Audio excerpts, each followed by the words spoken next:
seen all of this before. Tremble, little lion man, you'll never settle any of your scores. Your grace is wasted and your face boldness stand alone among the wreck.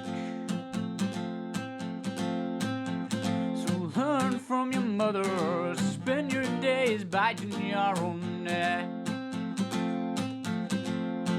And it was not your fault but mine, and it was your heart on the line. I really fucked it up this time, didn't I, my dear? And it was not your fault but mine, and it was your heart on the line. I really fucked it up this time, didn't I, my dear? It was not your fault but mine, and it was your heart on the line. I really fucked it up this time, didn't I, my dear? Didn't I, my dear? Where's the boom pole when you need it? Yeah, where's the boom pole? Wrap it round.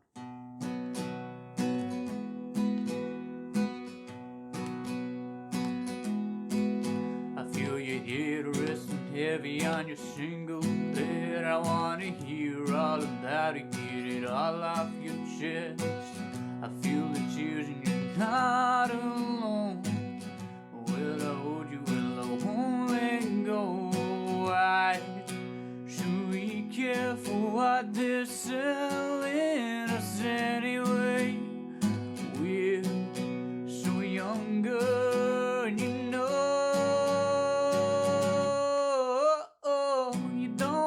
To be led, babe. You don't have to be scared, babe. You don't need a plan of what you wanna do. Won't you listen to the man that's loving you?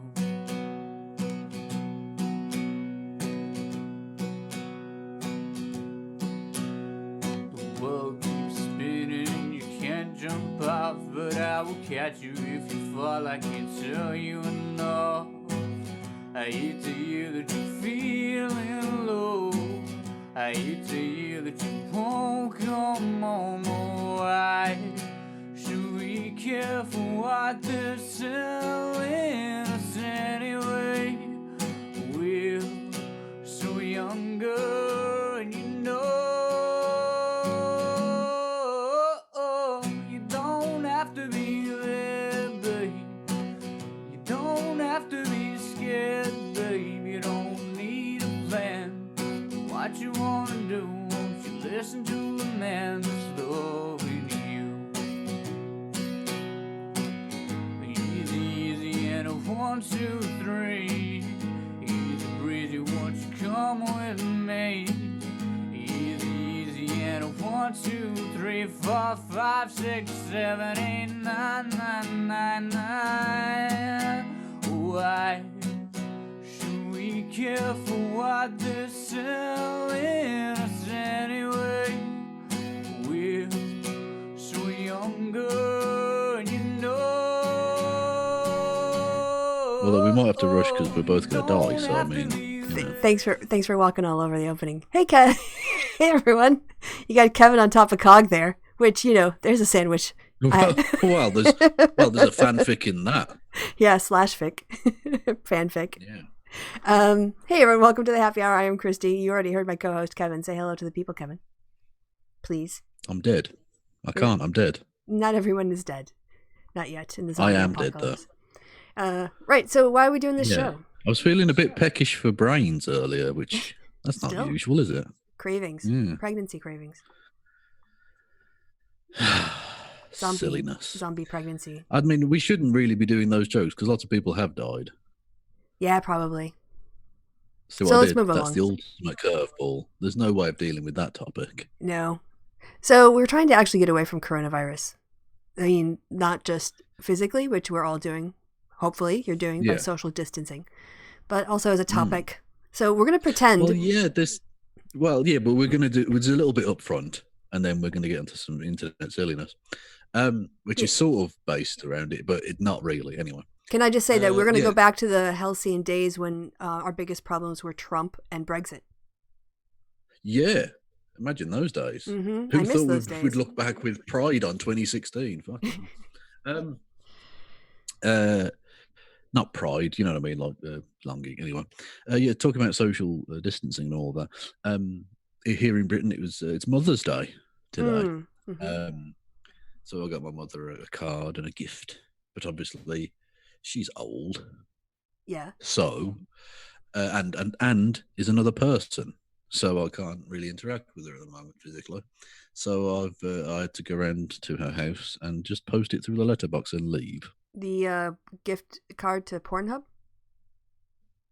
Pornhub? Is that what you got her? A gift certificate for Pornhub?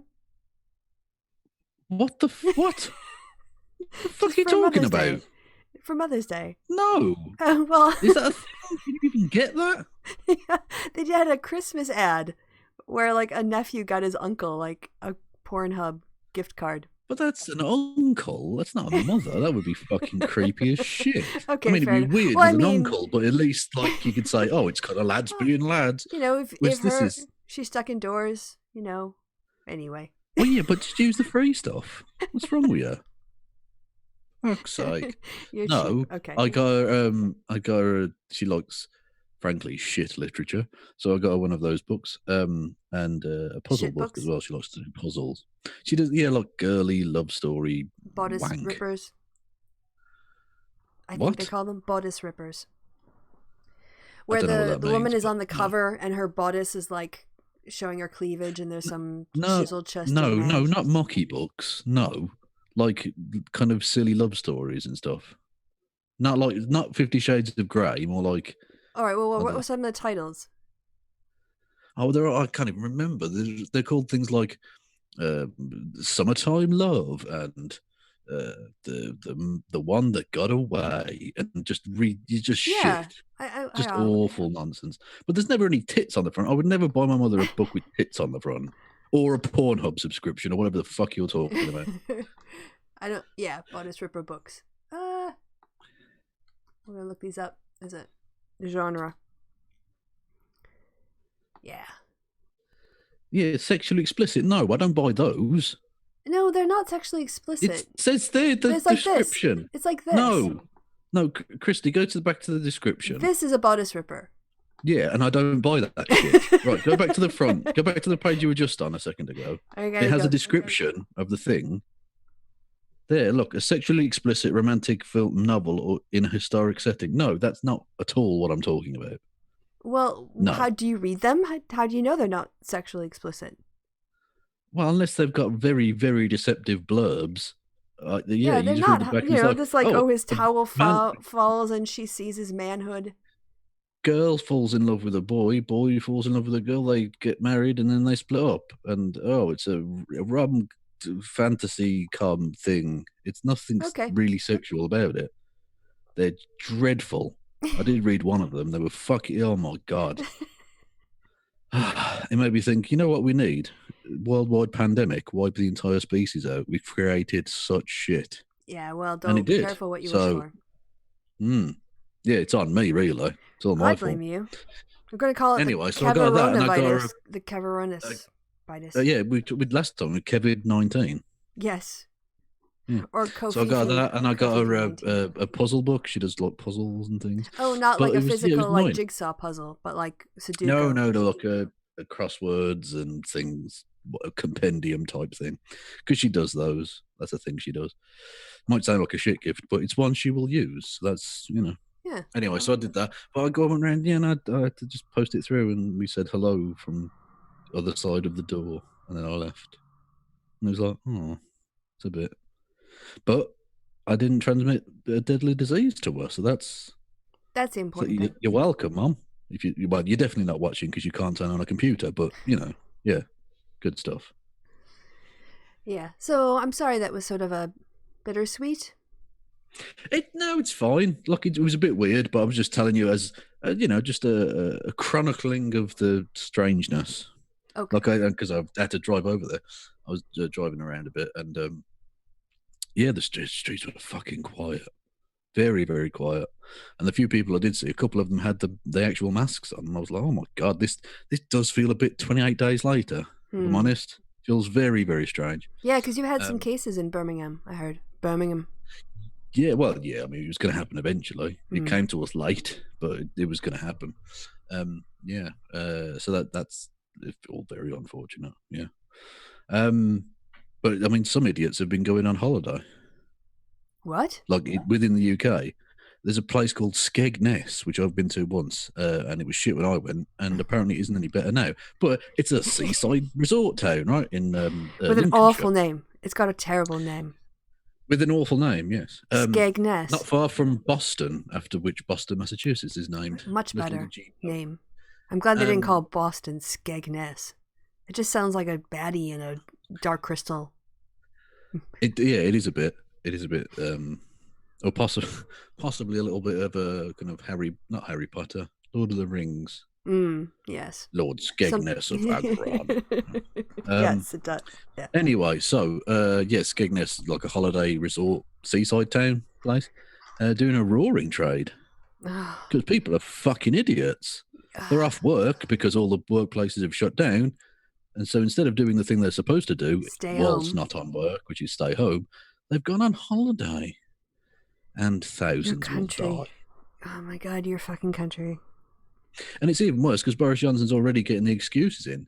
He's saying that people need to take strict enforcement of their self-quarantine and blah, blah, blah, blah, even though literally only yesterday or the day before he sort of shut pubs down. Yeah, so late. So it's on him. And a fantastic statistic I saw, which was that each day the lockup delay or lockdown delay happens, it goes up. The chances of deaths go up by a third each day. Yeah. Boris Johnson delayed for 2.5 weeks. Yeah. This is why I've been freaking out. Many hundreds of percent. Yeah. More dangerous than it might have been. So look at what Italy is now. We could be looking at that in a couple of weeks. 10 days, probably. Yeah. Good times. Social distraction from the... It's really hard not to talk about the global pandemic, is it? Yeah. It's kind of... Yeah. Well, it is. It's kind of the elephant in the room. You can't not talk about it a little bit. Anyway, but on that note, bit of Schadenfreude, a couple of pieces. Yeah, go ahead. I thought you wanted to talk about Rand Paul. Okay. Let's talk about that. Ron Paul on Monday. Rand Paul's father. Former. No, well, there are two people, but they are connected by the testicles. Not when I say connected by the testicles, I don't mean some sort of conjoined twin situation. That's kind of the image I was getting, and it was not a nice one. I'm saying Rand came from Ron's ball sack. Got it. That happened. Yeah, we have physical That's proof. biology, motherfucker. Yeah. And I believe in science, unlike Ron Paul, which gets me back on track. Anyway, Monday, Ron Paul, as any human being is wont to do, I suppose, he puts out a weekly column on his website. It's perfectly fine. It's often shit, apparently. But Monday's one was especially funny because it was called The Coronavirus Hoax. Oh, that's still a thing, huh? In which he argued that it was a lot of old bollocks. It's basically just the flu, like any normal flu. It's going to kill some people, but who cares? Because most of them will probably be brown or something. And it's we don't need to shut down because my freedoms. So that happened. And then today, his son got coronavirus. Yeah, it was reported that he tested positive. Yeah. Yeah. Great. And he was in the Senate last week. Yeah, voting against the bill that would have alleviated some of the problems for that. So, yeah, he's garbage. And again, we've said this a couple of times in the last few shows, or I have anyway. Kristi's far too good for this, but I'm trash, so I'll say it. If there's anyone who deserves, not that he deserves to die or anything like that, but deserves to get the virus, I think Rand Paul is not a bad choice. Well, he did. Yeah, I mean, it is. A lot of people are going to get it, and people who aren't helping out are going to get it, and they might have wished they would have helped out more when they get it. Yes, indeed so. Indeed so. Which brings me on to, if you want to unshare for a second, because this is a news story. As I was clicking onto my Twitter for bookmarking purposes and things before the show, this story hit my eye. This is a good one. Where are we? Just a little bit of funny schadenfreude for you all. Oh, wait. I've got to bring your screen over. No. Unshare. Oh, for fuck's sake, Kristi. You're too quick for me. That's what she said. All right, there you go, cock and balls. There we go. Harvey Weinstein has contracted coronavirus in prison. Now, the situation in the prison population is pretty serious. But it is pretty serious, but when I saw that, I have to say, I smiled.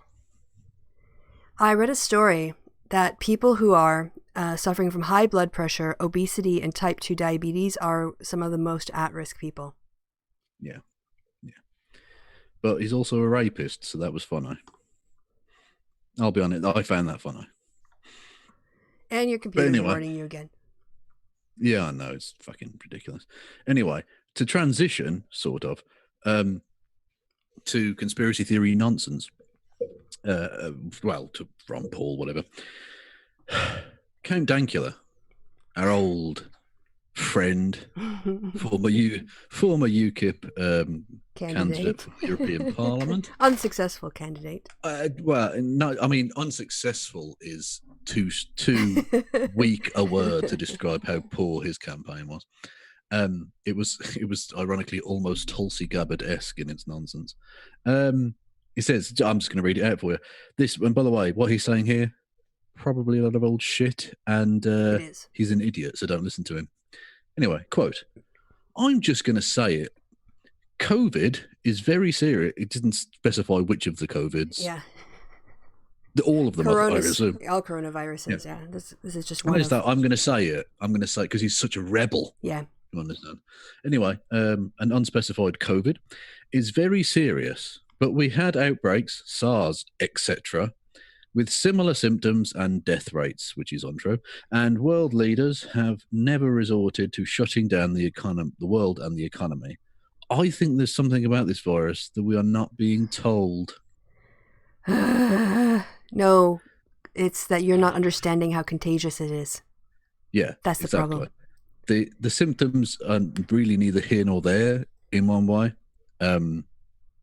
Because you can have really bad symptoms and it be not fatal in the slightest, and vice versa. The death rates, we have had diseases that are terrible death rates, but it's the rate of transmission. Yeah, and it's new. That's the problem. And it's brand new. And it's new. Yeah, we don't have an antivirus for it. Nope. So anyway, but Count Dankula makes an appearance in the thing we're about to say. Oh, okay. And also one underneath was like Germany, so many deaths. UK. Oh, that was. Yeah. Oh, that was. Those are old stats, though. But yeah, the basic point stands that countries that have taken it seriously and shut shit down, have had better reactions than places like Italy, Britain, America that haven't or didn't. Italy now have, but that horse bolted a long time ago, and they are really fucked. I mean, they had nearly 800 deaths yesterday. Yeah. Which is, that's a massacre. Yeah. Absolutely awful. And my love and solidarity to the people of Italy going through an absolute fucking horror show. Someone we know. And various other places as well. I mean, let's not forget the original few places that were getting fucked over while the Western media just didn't give a shit at the time. Places like China. They've gone through awful crap. Terrible. Yeah. But we should be able to learn those lessons, and unfortunately we haven't. Yes. No. So anyway, screenshot time. Oh, okay. Well, first you have to tell the story, because I'm already getting yelled at by someone in the chat saying I'm obsessed with Shu and I need to leave her alone. So you want to tell the story of how this episode came to be? Leave Shu alone! Anyway. Yeah. Right, yeah, someone put this out, and it amused me, right? Because it's such... When you read between the lines, you see what these fucking pretend liberal / leftist, but are actually right-wing grifter gobshites are exactly about. So the original tweet is from Chris Reagan. Okay, so the story behind this is what I wanted you to explain, because I didn't bring this up as a topic. You brought this up as a topic. Oh, well, no, the backstory is basically I saw a tweet and it confirmed what I already knew about Chris Reagan. And then I saw underneath some of the nonsense that these fucking idiots were spewing. And I thought it was just a good transition to the video we're going to watch in a second. Yeah, which you There's also no real flagged, backstory because you also said on the video you were the one who brought it up. So again, I'm not the one going after Shu. Like Kevin, notice these things. Oh, when you say flagged, hang on. When you say no, flagged, not you don't like mean you flagged. saw it. No, you didn't flag it. Yeah, as exactly. Yeah, you didn't flag the video. I flagged it up to you that it existed. Correct. I didn't flag the video. Correct. Okay. Yes, just to be clear. Just in case. So Chris Reagan says, "I'll do the male voices, and you can do okay. Shu, okay? Because you're obsessed. You're obsessed, Kristi. How do you know? Yeah. Obsessed." Oh, and there's Chris Reagan. Count. Thank you. I got it. All right. Yeah, that's the transition. Yeah. I'm so clever. Chris Reagan says in his stupid way, Trump just said he didn't know anything about his administration shutting down the White House pandemic office. Wow. I don't normally like shitting on Trump. Because of course. Really, Chris? You had to point that out, did you? I think we'd already worked that out, mate. Yeah. Because so many people do it for reasons that are pretty trivial and overblown. But that is some impressive incompetence. Yeah. Yeah. Well, exactly, yeah. Yeah, I mean, trivial things like, kids in cages and shit. And rape. Things like that. Things trivial things. So, June decides to jump in with her hot take. He fired the government's pandemic team in 2018. He's F for real slur, R slur. It seems like he's desperately good leftism. Solid leftism from the June such there. A progressive. She's such a progressive. Seems like he's desperately trying to save the stonks before anything else. Yeah, which is that stocks, in case anyone didn't know, because as always with these arseholes, they can't just talk like adults. It has to be some sort of meme baby thing. Talk. Yeah. Like the bat soup. Did you see that was a right-wing thing about the coronavirus before it got serious when it arrived in white countries? Bat soup was their thing. Oh, it's hilarious because they're drinking bat soup. Had nothing to do with that. Right. Came from pangolins, which are weird. I don't even know how to describe a pangolin. Just Google it. It's an amazing little creature. Anyway. There you go. So, I don't need to read out the odd guy because I don't even know who the fuck that is. Anyway, so I'll just do Daddy Scotland, otherwise known as Countdown. Can you do it? Can you do it in a Scottish accent? I bet you can't. No. No, I can't. I'm not going to try. I'm not going to try. That would be deeply offensive. And as you know, on this show, we try to avoid offence at all costs. Yes, always. Anyway, so I'm going to do it in a Pakistani accent. I find an actual legitimate criticism of Trump quite refreshing. And June replies. To which June responds, "It's incredibly rare. An actual legitimate criticism of Trump. It's so incredibly rare." It's so rare. It's not like every fucking day he does something so dumb he should be impeached for 10 it. things lately. Yeah. So that's how left sometimes she he is. has a quiet. Sometimes he has a quiet one. When he's sometimes golfing. He's only playing golf or something, you know. Yes. So June and her rare legitimate criticism of Trump. She's so left, guys. And even though she then puts out there that he's supposedly effing you know. Yeah. And is obviously endangering the lives of Americans by getting rid of the pandemic response team. If you look on either of her channels, it doesn't seem like she's made that many videos about Trump at all. At all. Made lots attacking the guy he's going to be fighting in November. Yep. And the assuming DNC. either or both of them survive. God, it's they're both old, okay? I'm just saying statistics are what they are. DNC. Look at that. Even that, Mike Bloomberg worse than Trump. Yes. DNC. DNC elder abuse. Yep. So a there we go. Picture of her crying when Joe Biden won. But none of that refreshing. When Trump won, was she? I don't remember her crying when Trump won. I remember her being quite. quite amused because I mean, he wasn't going to do anything to LGBT people. Why are you overreacting? Oh, right, yeah. Just give him a chance. He's not going to do anything. Proceeds to just roll over for the religious evangelical whites. Indeed. So I mean, God, we joked last time out that she hadn't done a video in a few days, but her last one at the time was the "Why did Andrew Yang really endorse Biden?" Right. In which she conspiratorially suggests that the DNC, I don't even know, was strong arming him into it or something, because billionaires are often bullied around, aren't they? Right. And I jokingly said, because Tulsi had just announced that she was dropping out and go back and listen to the happy hour.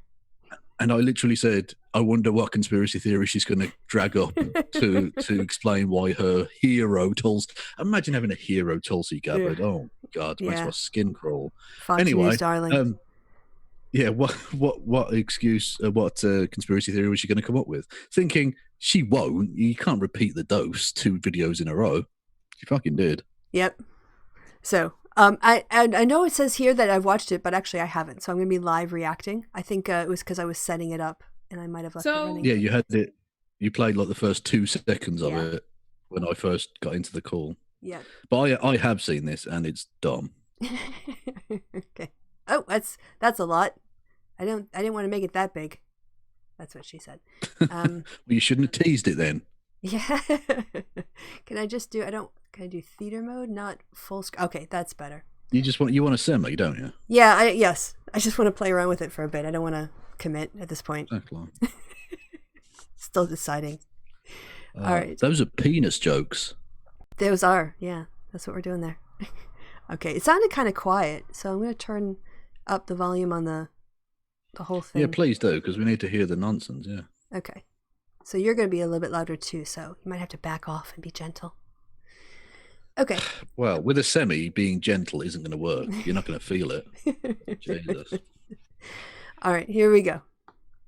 So, it happened. Tulsi Gabbard dropped out, and then she endorsed Joe Biden. Now, I have to be honest with you. Wasn't expecting that. Knowing Tulsi's history, knowing the Tulsi lore, how she stepped down from the DNC to support Bernie in 2016. I always thought those two were just, the two amigos. I always wanted Tulsi to be his VP. Oh my gosh. Oh God. That would have been so ridiculous. That would have been, not just that, but he's a 70-year-old plus dude who's just had a heart attack. Yeah. He's one double bacon cheeseburger away from making Tulsi Gabbard the president in that situation. No, that's just like who. Which makes me feel a little bit ill, frankly. What bubble does she live in where she would think that would be even reasonable? Like no, well, she's an idiot. Well, I'll tell you what bubble, the right-wing internet one. Yeah, the one that loves Tulsi Gabbard and the populist parts of Bernie. When clearly she nearly got as many nominations as I did. Like what? Okay, sorry, my brain is still melting at the idea of a Sanders Gabbard, Tulsi Gabbard ticket. Okay, so like what does Tulsi Gabbard bring as vice president? She had almost no delegates. She came in last almost everywhere. She has no constituent. Like, why? Why? Yeah, why? Yeah, ridiculous. And not just that, but the thing that the campaigns were obviously going to put out was Bernie Sanders loves despots. He loves dictators and blah, blah, blah, blah. So why not bring on Tulsi Gabbard, who's most well known for still defending Assad? That's brilliant, big brain. That's big brain thinking right there. That's balance to the ticket. That's a fucking hot air balloon sized brain you got going on there. Like I understand that it didn't make sense to put Warren as a VP either because she's almost as old and she doesn't really bring. He probably needed a person of color on the ticket, okay, but he also needed one with like a constituency. I think it was a wise move of Biden to say, "Yeah, I'll pick a female VP." Oh, that was the checkmate. Yeah. Well, and not just that, but it makes political sense because obviously a lot of people are like, oh, 2 old white dudes again, fucking hell. Whereas you want a bit of oomph behind the campaign. So you pick a woman. If you pick a woman of colour as well, people will be like, oh, yeah, that's cool. Okay. So you've got, for people who are maybe a little bit not on board with that, you can still say, well, the white dude's president. So it's not the end of the world. Whereas for other people, they're like, oh, okay, you get like a vice president who's actually from a marginalised group. That's pretty cool. Yeah, well, I think... So it's kind of best of both worlds in electoral sense. Mm-hmm. But when I said checkmate, on that debate night, it was when the coronavirus stuff was really kicking off and people were starting to not pay attention to the primary. So Joe Biden just pulled the ultimate one-liner because he knew the next day all of the news was going to be covering coronavirus and they were going to have about a minute and a half to cover the debate and he was going to dominate it, and he did. That's exactly what happened the next day. So, The only thing that will be remembered from that debate will be that, you know, he said there would be a female vice president. Mm-hmm. That's it. Yeah. Because obviously they were both going to say, yeah, coronavirus is really bad. We need to come together as a country. Let's beat this. We're America. Woo. Yeah. Okay. Yep. You've got to separate yourself from the bland. Yeah. And he did. And then, you know, he basically pushed the ball in Bernie's court, and Bernie demurred on committing to a woman. Yeah, Bernie said that he probably would. No, don't give me your mealy mouth bullshit. So that was also what was covered. Biden said, I'm going to do this, and Bernie's like, meh. And so he got to, Exactly. It was at a least really if good he'd said, political yeah, move. I'll do that too. Yes. The story would have been both Both of them said, woman VP. Okay, that's cool.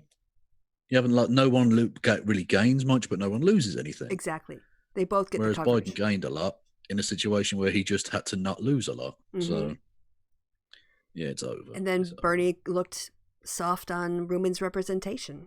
He wasn't willing to commit, you know. And there's a lot of talented women who he could go to.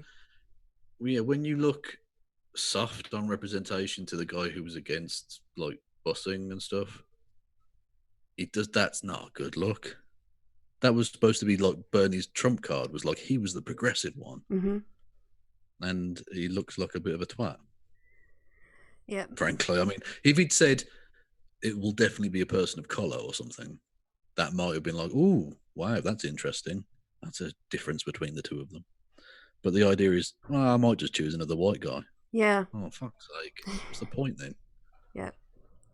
So someone in the chat was asking why we don't criticize Secular Talk or Jimmy Dore, why we're criticizing June. Well, you know, I mean, Secular Talk, Kyle Kalinske, I don't agree with his politics, but I believe he believes them.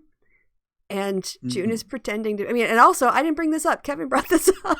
I just said, I did bring this up, to be fair. This one's on me. If you want to attack me for that, that's fine. I don't attack Kyle Kalinske because I think he's honest and genuine. I do attack Jimmy Dore sometimes. I don't really do videos about it. But he is a dick. Yeah, Jimmy Dore's a prick. Also, but I think he genuinely believes the prickishness as well. He's just a prick. Yeah. And, you know, June kicked all this off by going after me for my opinion on Sanders. So now we've got a dialogue going on. Except she's blocked me, of course. But she still talks about me from behind a block. So the queen of the wine mums. Yes. And the liberals. And the liberals. And the worst person in the world. And the general of the SJWR. All right. So, yeah. Okay. My brain is now recovered from the just ridiculousness of thinking of Tulsi Gabbard being the VP nomination. Okay.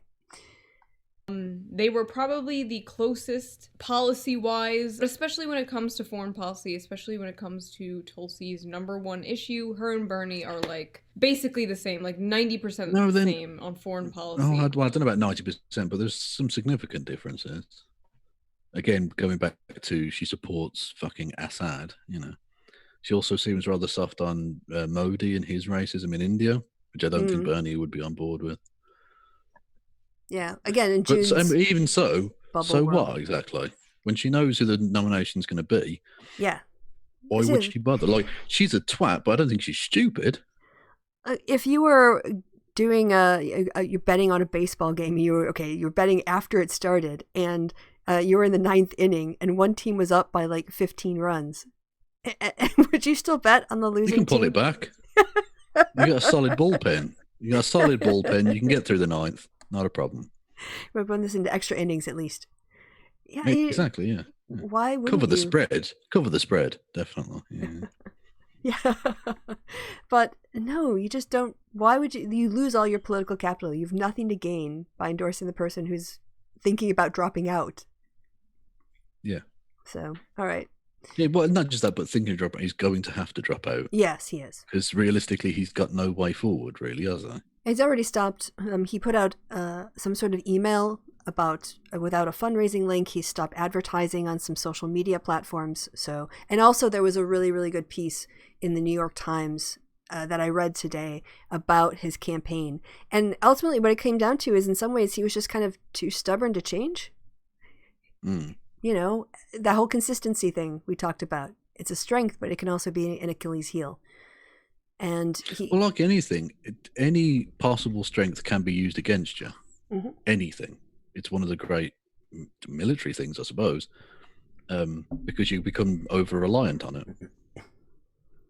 And so once an opponent knows what you're going to do, they can adjust accordingly. Yep. Okay. So we're never going to get through this. So I'm going to hit play. The only two up there that were the anti-war candidates. So it was quite the shock when she came out and. But again, you see that I made the joke, didn't I, that the only foreign policy thing she understands is the anti-war bit. Yep. That's it. It's just anti-war. Now, I'm generally speaking anti-war, but I would. I can't speak for June, of course, but I would imagine she's not actually a pacifist. In which case, why does being always anti-war appeal particularly? Like, is war not sometimes the only option? Well, you'd have to aim that question at her. Not a popular thought necessarily, but when it comes to, say, the Luftwaffe bombing your cities, I don't think negotiations really on the cards at that point. Right. Extreme example, but they happen. C. Felds in the chat is asking, Bernie has no way forward. Only half the delegates are assigned. It's probably not going to happen, but there's no reason to just write him off. Do you want to explain maths here? The last time I checked, now some of the counting was still ongoing, so the numbers might have changed slightly. But last time I checked, Bernie Sanders needed to win 60% of the remaining delegates to be doled out. He was running at, in some of the states yet to run, he was running at like 15 and 20%. So it would mean the other states that I haven't seen the polling for, he would have to be getting 90+%. Yeah. Which that's not going to happen. Look, I'm not saying it's mathematically impossible. Of course not. If Joe Biden pulls out, Bernie Sanders wins. But that's not going to happen. Well, unless something crazy, obviously. But assuming nothing crazy happens, there's no realistic chance at all that Bernie Sanders wins. And Bernie Sanders knows that. You even saw it when I thought he was going to pull out a couple of weeks ago, but he said, I want to go to the debate on Sunday. Basically tilting his hat that he wants to push Joe Biden to the left. That's it. That's all he's remaining in this for. He knows he can't win. Yeah. And that's fine. He's a politician who's been around a long time. He knows the fucking game. Bernie said he would support the candidate who got the plurality of votes. Yeah. Biden's already there. Yeah. And there are just no more states, as Kevin said, like the maths. The biggest state that there is maybe New York State. And he's not going to wipe out Joe Biden in New York State, but Pennsylvania is going to go for Joe. And yet all of the structural stuff isn't changing. There were a couple of the southern states that were due to go. Their numbers aren't necessarily massive in terms of delegates. But like I say, when you're already stretching the bit to push for 60% of the remaining delegates, when you've got I think was it Mississippi or Tennessee, one of the ones with lots of repeating vowels. Right. I can't remember which one. Ohio. And Joe Biden was running at 80+% of the vote. Yeah. Now again, that then means what? You've got to go for 65% of the remaining delegates. Like that's not going to happen. I'm not saying it because I like it. I fucking hate it. I would have desperately loved Bernie Sanders to be the president of the United States. It isn't going to fucking happen. Here's the thing. It gives me no joy to say it, but it's true. If Bernie Sanders can't beat Joe Biden with rural whites, he's not going to beat Trump with rural whites. And Biden is just smashing it with rural whites, with suburban women, and with black voters. Yeah. And I've said this before. You're probably going to have to win Florida back from Trump. Yep. Biden wiped Sanders out in Florida, all but. Yep. And it wasn't just with the anti-Castro Cuban emigres in the south of Florida. There was a lot across the board, basically. Mm-hmm. Yeah, he broke even. And again, it gives me no joy in this world to have to admit to all of that. But it's true. Denying reality doesn't get the left anywhere. No, it does worse. It means you don't change your game plan. You just run the same unsuccessful game plan and you lose again. Yeah, exactly. Yeah. That, unfortunately, Bernie Sanders' big problem wasn't, I mean, consistency is fine, but dogmatism or rigidity isn't. And he ran the same campaign 4 years later and ended up with a worse result, really. Yeah, because the circumstances he was sort of the changed. front runner for a little bit there. Yeah. And it looked genuinely like you think, oh shit, he could actually do this. But yeah, then there was southern states come in, and whether you like it or not, whether Vosh or Pig Punch or any of those pricks like it, old black southern voters are black voters. Yeah. Those people do count, and if you're going to be an ally, they turn out. You need to, at the very least, try and work out why they would vote for someone like Joe Biden. And if necessary, try and convince them that they shouldn't vote for that kind of candidate and vote for a more progressive guy next time, or a progressive woman next time, or whatever. And even if to ignore that and pretend like they don't matter, like, fuck you. That's not going to solve the problem. problem. Trying to raise those people. Right. Which is, even if Joe Biden died of complications because of the coronavirus, it's not automatic that Bernie Sanders would become the nominee. But even if he did, it's not like he would get the enthusiasm that Joe Biden has generated, because he didn't do that work. It's not like, all these people are just going to go, oh, well, now we're just going to vote for Sanders. You're going to see depressed turnout in those bases. Again, if he can't beat Biden, he won't beat Trump. So I'm sorry it's disappointing to you. I know you're in the denial stage of your grieving process, but you need to get through it and get to acceptance, because this is going to happen. Yeah, I'm past that point now. I'm at the acceptance and what can we learn from this process of it? And that's the question you should be asking.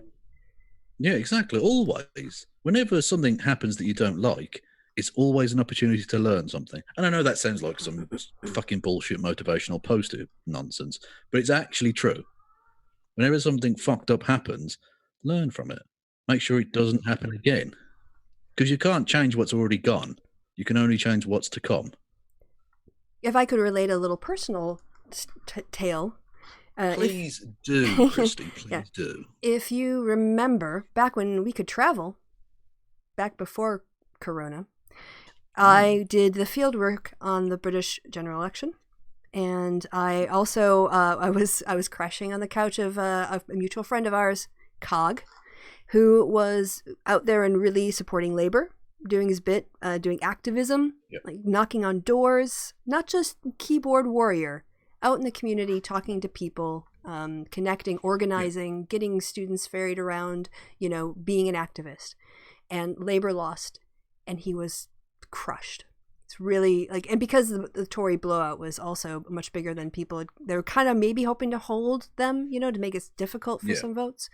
And he was absolutely gutted and took about, I think, 2 days. And then the next time I saw him, because I was doing my field research up in Dundee and I came down, I was going to fly out of Stansted. So I ended up staying with him at the end. And by then he's like, okay, we need to figure out how we talk to working class voters. We need to figure out what UKIP was saying and how they were saying it and connecting it. We need to figure out how to make our policies connect emotionally to the people in these areas who don't feel like Labour represents them. He was already to what do we do in 5 years? What do we do now to talk to people so in 5 years they will vote Labour? Yeah.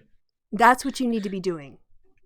And note, actually, that's actually a really apt, considering what's about to come up in the video. If I can just foreshadow a little bit. Okay. She says one line which really made me angry and just annoyed, because she says, as a person who was involved in the campaign or whatever. And I thought to myself, you weren't involved in it. The thing you just described with Cog, that's what a campaign is. You get out on the ground, you fucking do shit. Talk to people. You don't just sit there talking crap on the internet. To people who already agree with you. a general part of praxis, talking to people on the internet. Mhm. That's fine. I'm not going to shit on people, but you have to get out there in the field and do fucking things. Talk to actual people, engage with them. Well, Campaign. You have to campaign to be in the campaign. She did do that video against Hillary with Lawrence Southern, Yes, so she was part of the Trump campaign, basically, yeah. All right, so I guess we should get back to the video so we can watch her try to claim she was part of the campaign. Yeah. Okay. Of probably one of the biggest war hawks up on that stage, the man who voted for the war that Tulsi fought in, the war that Tulsi used in all her rhetoric for her entire campaign. Every time Tulsi would speak, my brothers and sisters, we can't let my brothers and sisters go into another terrible war, like, I've seen the cost of war, blah, blah, blah, like the whole Tulsi thing. And then she supports fucking Joe Biden. Yeah, because she's a politician. Yeah.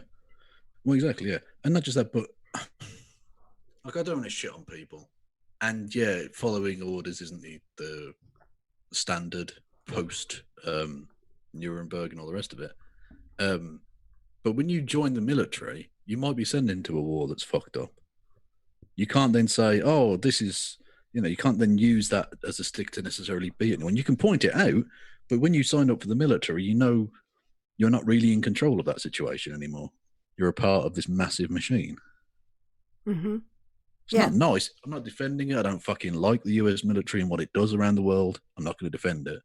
The point is, once you've joined it, I don't think you can then bitch about it too much. And I don't mean that in the sense that you shouldn't listen to veterans or whatever, because their experience of war is massively important. You should listen to those people. But to use that in the political sense, I think is a bit cheap. Got it. Which is one of the reasons I don't particularly like Tulsi Gabbard, if I'm honest. I didn't really pay much attention to her, if I'm honest. Yeah, well, no one did. Yeah. No one did. Except June. I cannot believe the debate we just talked about. Yeah. Shu was on Twitter and various other people were, and Tulsi was, bitching that she wasn't allowed on the stage. You've not got any votes. If you get allowed on the stage, what's to stop me getting on the fucking stage then? I've got nearly as many. Yeah, just running isn't enough. You have to vote. You've had 2 delegates. The other 2 between them had hundreds. Yes. Like, you're not actually really in this race. You're not even spending any fucking money. What's the point? Of course you weren't fucking allowed on there. And but before anyone starts, oh, she's the only woman left in the race. Well, yeah, but again, she wasn't really in the race. No. So I'm not trying to silence a woman. I'm trying to say your expectations are fucking ludicrous. Shut up. All right, hitting play. Who is like the Iraq war guy? It makes no sense. He's not. That's unfair. He's not the Iraq war guy. Lots and lots of people voted for the Iraq war. Okay. I think they were wrong. Yeah. I think they made an enormous mistake. I think a lot of them have realised that. Yeah, because they learned I think Joe Biden has realised that because, hindsight's a wonderful thing. Mm-hmm. Well, if they'd listened to me in my teenage years, I'd have told them at the time, checkmate. Anyway, yeah, I was also opposed to the war in Iraq. Yeah, but you can't say he's the Iraq guy. Nope. He was just some fucking senator. George Bush was the Iraq guy. Yeah, George Bush was the Iraq guy. The commander-in-chief. Trump supported the Iraq war. I know he likes to now claim he didn't. But there's an interview of him on the radio saying they should probably invade Iraq. And get the oil, no doubt. Yeah. All right. Yeah. So shut up. Now, you politically illiterate idiot. Yeah, this is it. A politician is going to want to cozy up with a person who's going to have power. That's why they're in politics. Well, that's the thing earlier when she was saying about, Biden, Sanders and Gabbard look so friendly in public. And the first time watching it, I thought to myself, oh no, a politician misrepresenting their inner feelings in public. I am absolutely flabbergasted. They're so honest, Of course. Of course they've got to pretend to be friends. He's up there on the stage now saying, Joe Biden, my friend. And Joe Biden says, Bernie, my old friend. They both probably fucking hate each other. Well, actually, part of the New York Times article was the fact that the campaign was trying to get Sanders to go after Biden more often, and Biden wouldn't because he likes Joe on a personal level.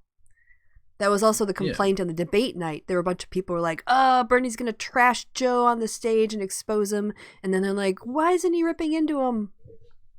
Okay, well, okay, maybe so, but you know the point I'm making. Yeah, but politicians don't always. Yes, there's a lot of grinning and bearing it, or yes, temporary alliances. So look, when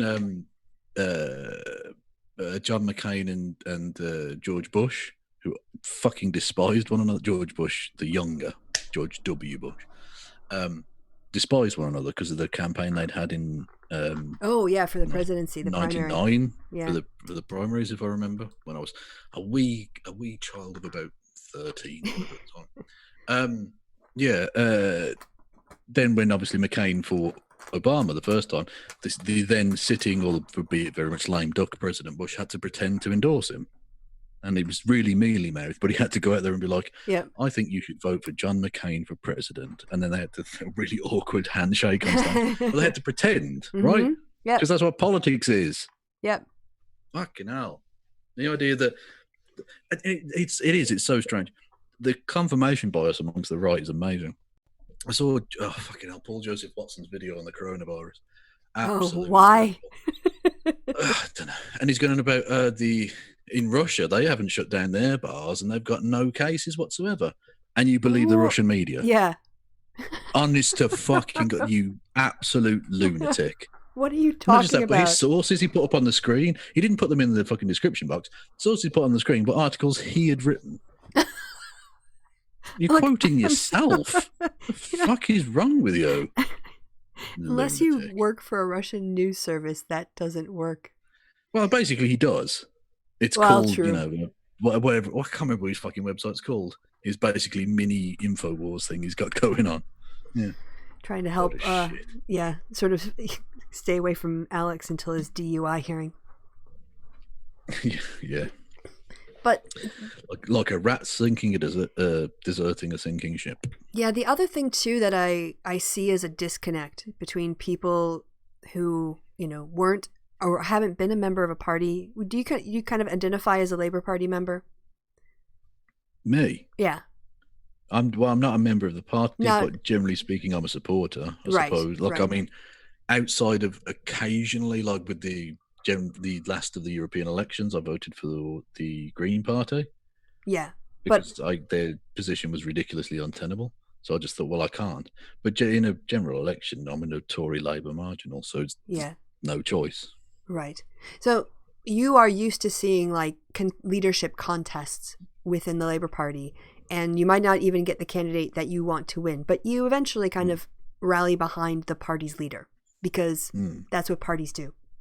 Yeah. And although it's very different here, like this is like in America, in a lot of states, basically anyone can vote in the primaries, can't they?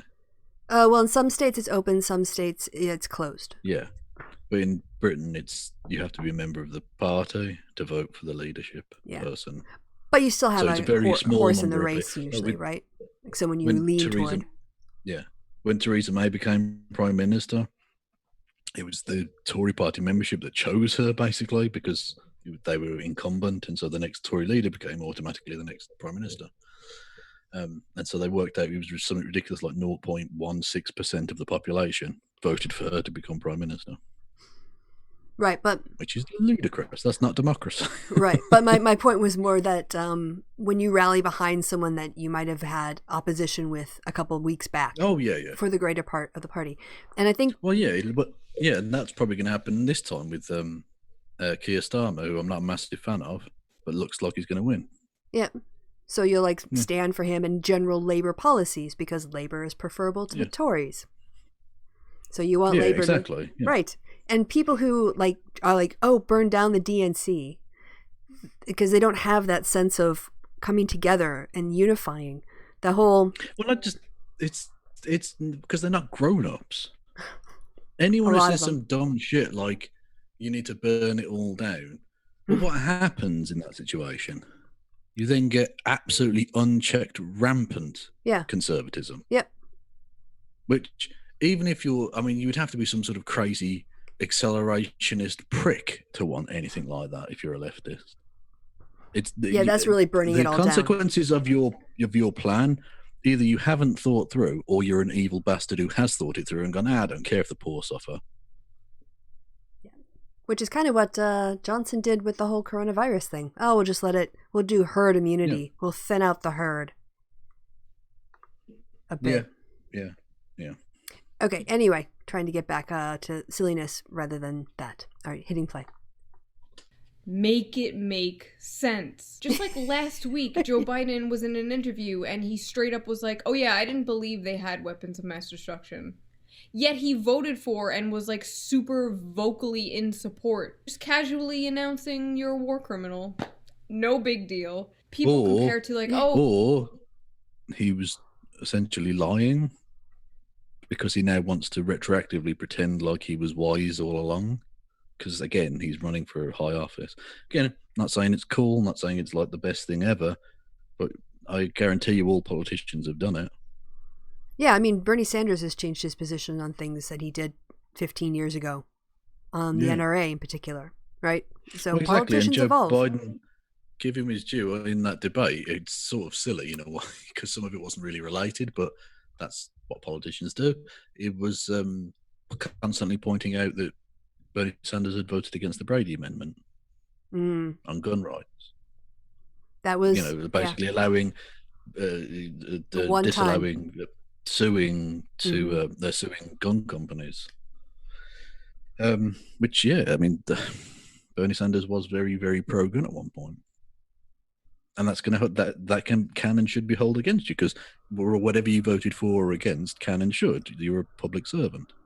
But, this whole thing of like, oh, if you don't tick the list and you're not perfect, if you haven't voted perfectly for the entire time you've been in office and held the perfect opinions, you're excluded. People make compromises on the politicians they support all the time, because you'll never get somebody who agrees with you 100% on everything. You want to get someone who agrees with you the most in power. Yeah. And sometimes they just vote present. Yes.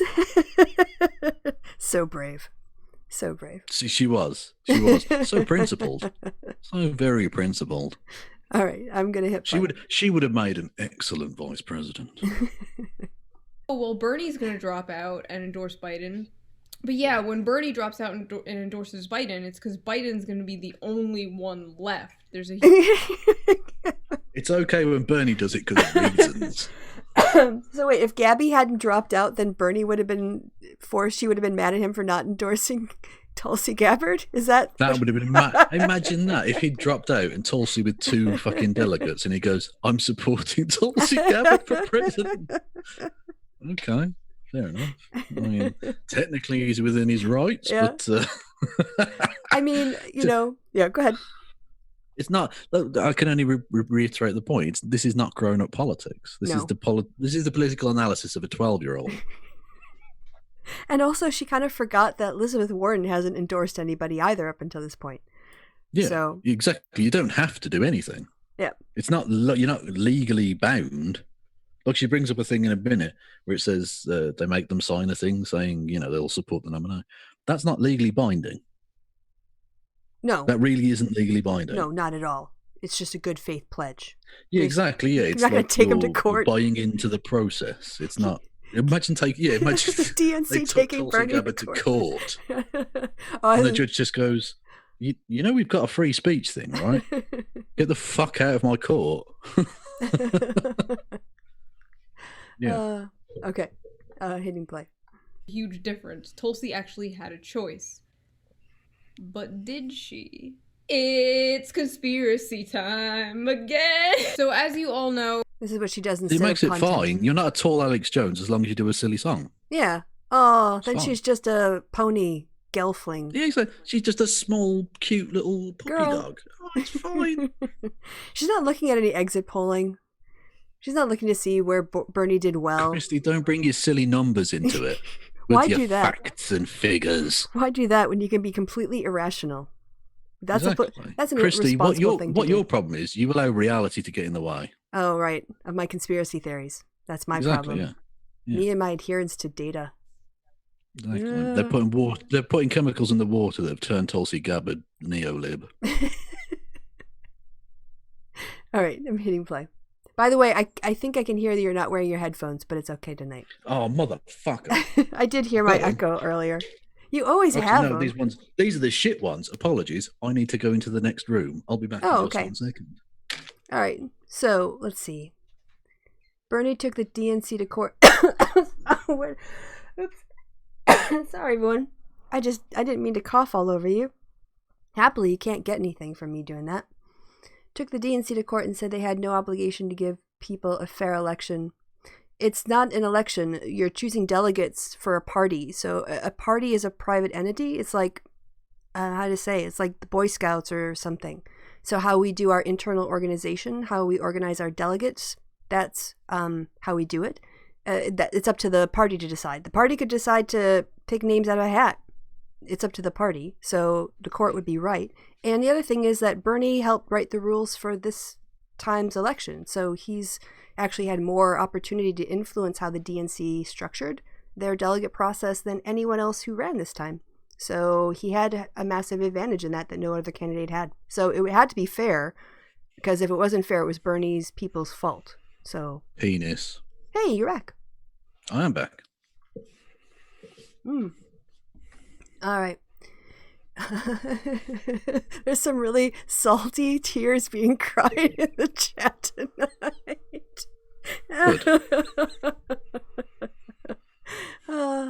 But remember, don't wipe them up with bare hands. Oh, hold on. Let me wipe out my coffee mug. No touching of the face, okay? Yeah, let me wipe out my coffee mug here. I'll catch those tears. All right, hitting play.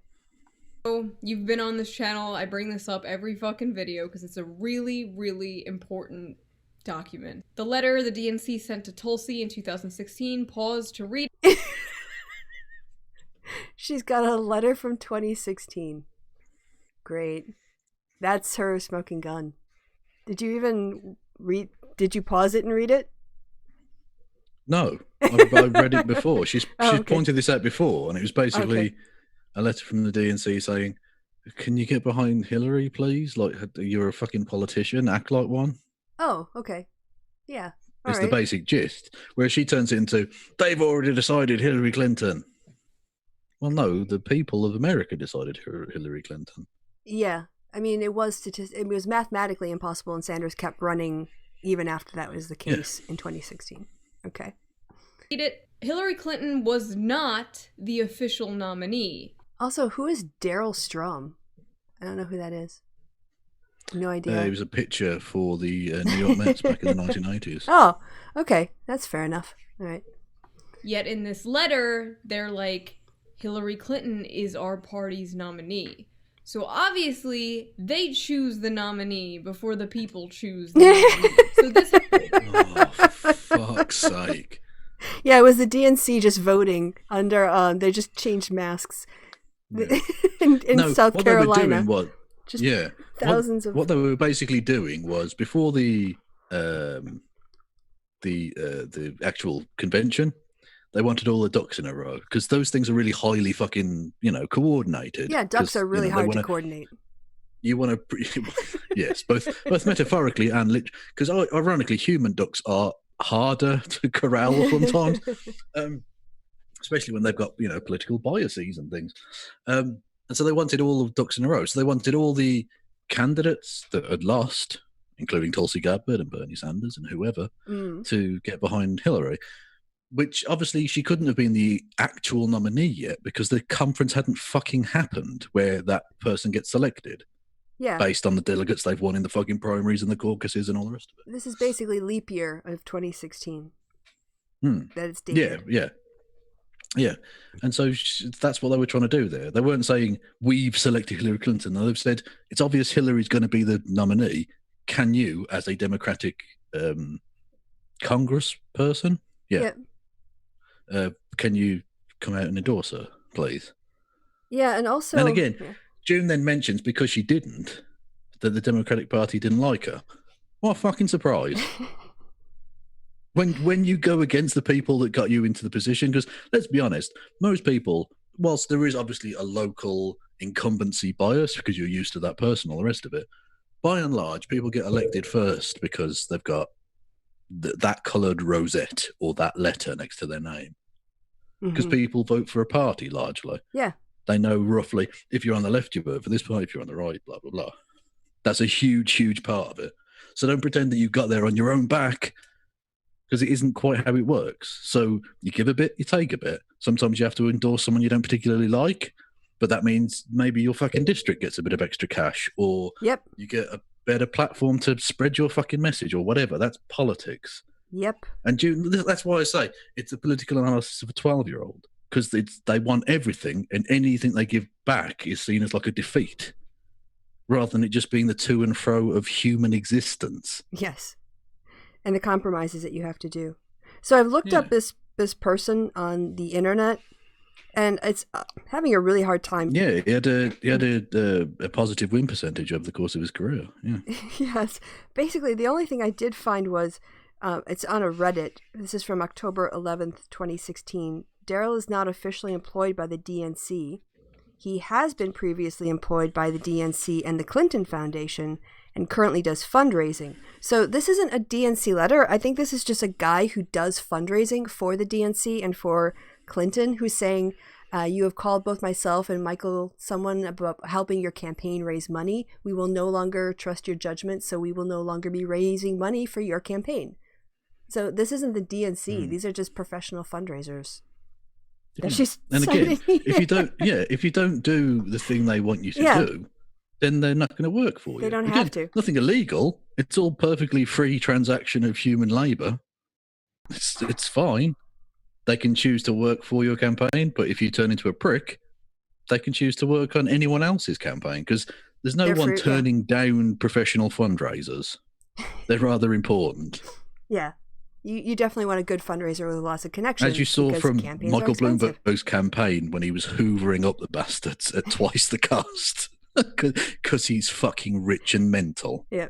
So, it's, These people are not fucking short for choices. So if you're going to be a prick and play silly politics, they'll tell you to fuck off.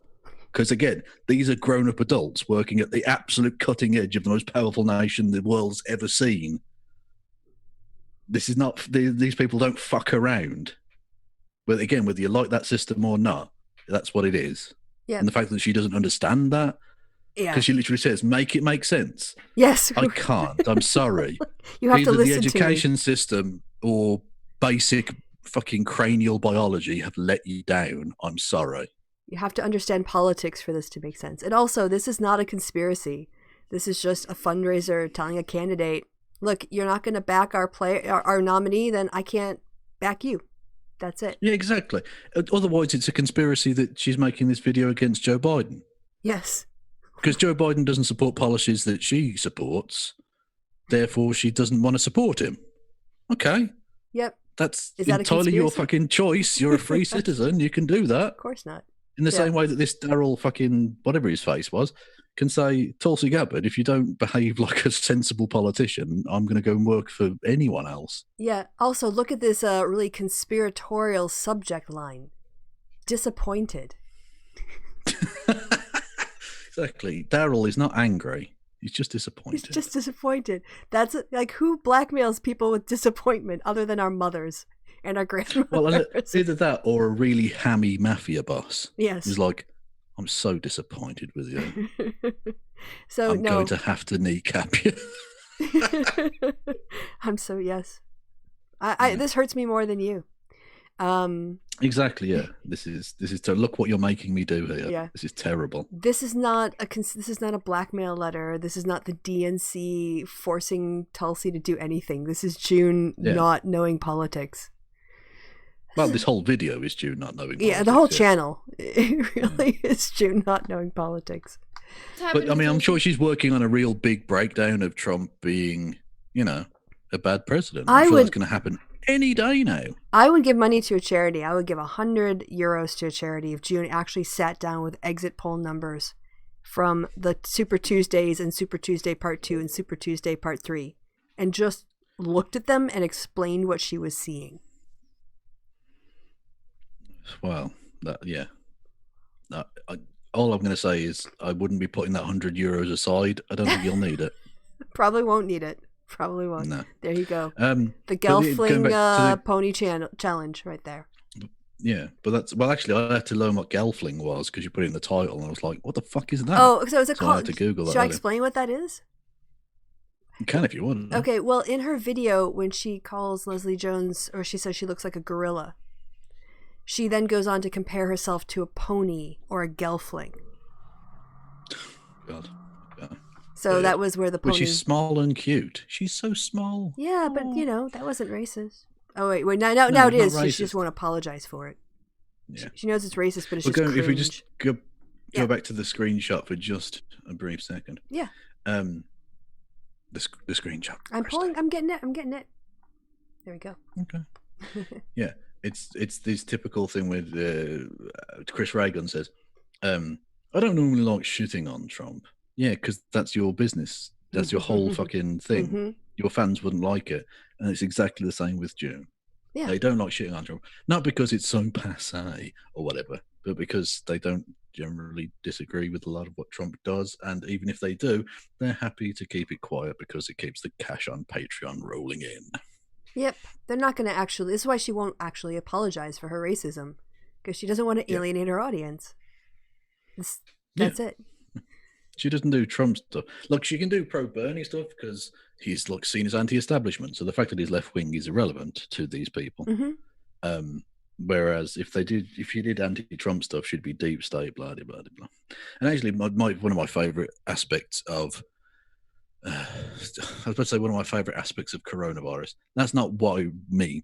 One of my favorite aspects of the human response to the problem has been the fact that, in America, they're going to be supposedly giving $2,000 to each American as a way of staving off crippling fucking financial crisis. Yeah.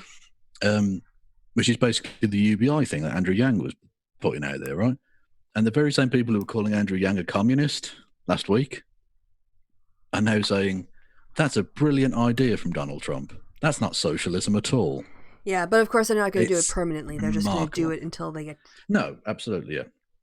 But my favourite example of that was Ben Garrison, who literally put out a thing saying that Andrew Yang was a communist fantasist, and literally then put out one of his awful cartoons with Donald Trump literally pouring money out of a bag from a helicopter. With UBI thing, and literally Andrew Yang sat next to him in the helicopter. So presumably he thinks Andrew Yang is his personal helicopter pilot, something like that as well. I don't know. He's really bad. He's really awful. Ben Garrison. Anyway, yeah. Okay. Not Andrew. Andrew Yang's a bit of a prick, but Ben Garrison's awful. Yeah, I didn't think they were directing that hate at Andrew Yang. I just wanted to make sure.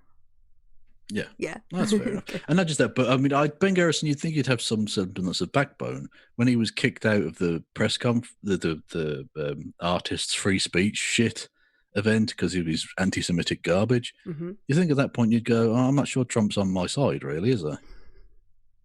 Yeah. I'd have to have serious questions. But no, Andrew, but Ben Garrison still... Is thirst cartooning a thing? Certainly seems to be with Ben Garrison. Might be. Because Trump's always pretty ripped in those cartoons, even though he's a blob. He's a blobfish. He is Mr. Blobby. He's a blobfish who's been poured into a badly fitting suit. And then spray painted orange with goggles over the eyes. Exactly. Yeah. and the neck. And and the hairline. A hard hair. So bad. I don't do makeup, but I know you've got to blend a bit. Yeah, you've got to blend that shit.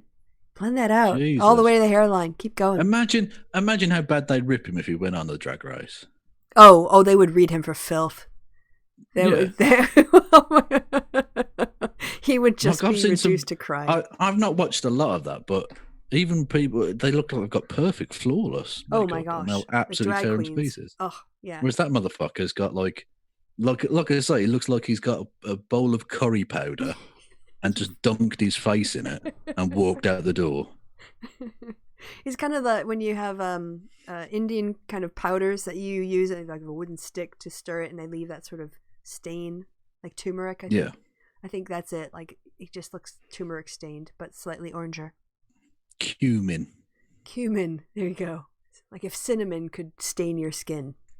Basically, yeah, he bathes in ghee. All right, we're only 2.5 minutes in. We've just done a series of quite interesting little Indian cuisine based face jokes. We did. You're welcome, world. What other show would bring you that? Hummels and Indian based orange face jokes. But which Hummels? Both of them. Both. Have you ever seen Hummel and Mats Hummels in the same room together? Never. I have not. Could be the same thing. Who knows? Could be this. Yep. He could be Hummels when he's not moving. Yeah. Or you see a porcelain doll go into a phone booth, and then he comes out wearing a German soccer shirt, and it's all of a sudden you think, I didn't see Mats Hummels go into the phone booth. What's going on there? Crazy talk. All right. Suspicious. All right, I'm gonna hit play. Or still a better disguise than just having a pair of glasses on, which apparently seems to fool every motherfucker in the Superman world. Have you ever watched the movie Mystery Men? It's a Ben Stiller movie. It's got William H. Macy in it, and also Pee Wee Herman. Where they're a fucking weird pseudo superheroes and stuff. And one of them's got a bowling ball. Yes, that was Janine Garofalo, who's great in that movie. They're all great in that movie. But at one point, they kind of make fun of that because it's Ben Stiller and William H. Macy, and they're talking about it, and Ben Stiller is like, no, so-and-so is Captain Amazing. Lance Armstrong is Captain Amazing. And William H. Macy says, that doesn't make any sense, because Lance Armstrong wears glasses, and Captain Amazing doesn't wear glasses. So it can't be, because otherwise how would he see? If he's really... Good point. Bloody good point. Yes. Okay, so that was a nice distraction. Let's get back to a little bit more. Well, not just that, but it's a shame that Dean Kane's such a right-wing shithole. Yeah, as well, it is. Because I used to love him as Superman. Yep. Now he does Christian films. Yeah. Yes, he does. He's awful. All right, hitting play. Why did you have to take Reeves? Really? God, I'm talking to you now, motherfucker. All right, we have to go. Sorry, I'm doing Superman-based God jokes now. Okay. God, are you we're gonna do roll tonight. Zod jokes as well? Don't be racist. Come on, kneel before Zod. I said don't be racist. You've been warned twice. Okay. You will not be warned thrice. Oh, okay. I'll just hit play so we can hear what June has to say. Choose the nominee before the people choose the nominee. So this happened to Tulsi in 2016. She decided to endorse Bernie over Hillary, which was a mistake for her because, as you could see, they threatened to blacklist her campaign. No, they don't. Some fundraiser won't raise money for her. She can hire another one. That's literally all that's happening in this letter. Yeah. Yeah, and now she's been on Fox News. I'm sure there's loads of right-wing fundraisers. Yeah, she can raise plenty of money. She also probably from Russians. All right. And not given any money. Outrageous accusation, Krista. Little dig there. Okay. We saw how that went. Just look at how the media... Syrian oil money? Yeah, that as well. She's got plenty of alternative sources of funding for her campaign. Yeah. Her revenue streams are endless. At how the party treats Tulsi. But not only that, apparently, according to one of the people who was close with Tulsi's campaign on Twitter... Did you see this thing that went around on Twitter? It's a guy. He's like, I want to tell you something. So I heard from this guy that I know from work. He's a really stand-up guy. He knows a guy at the BBC. And that guy at the BBC knows somebody who does the vending machines at the White House. And that guy's cousin who also works at the White House, so it's like 17 people removed. Yeah. That's what this sounds like. Like I heard from someone who works on the campaign through Twitter. Yeah, sure you did. Okay. They all have to sign a document that says this if they want to run for president. Yeah, you know why they did that? Because Bernie kept quitting the party.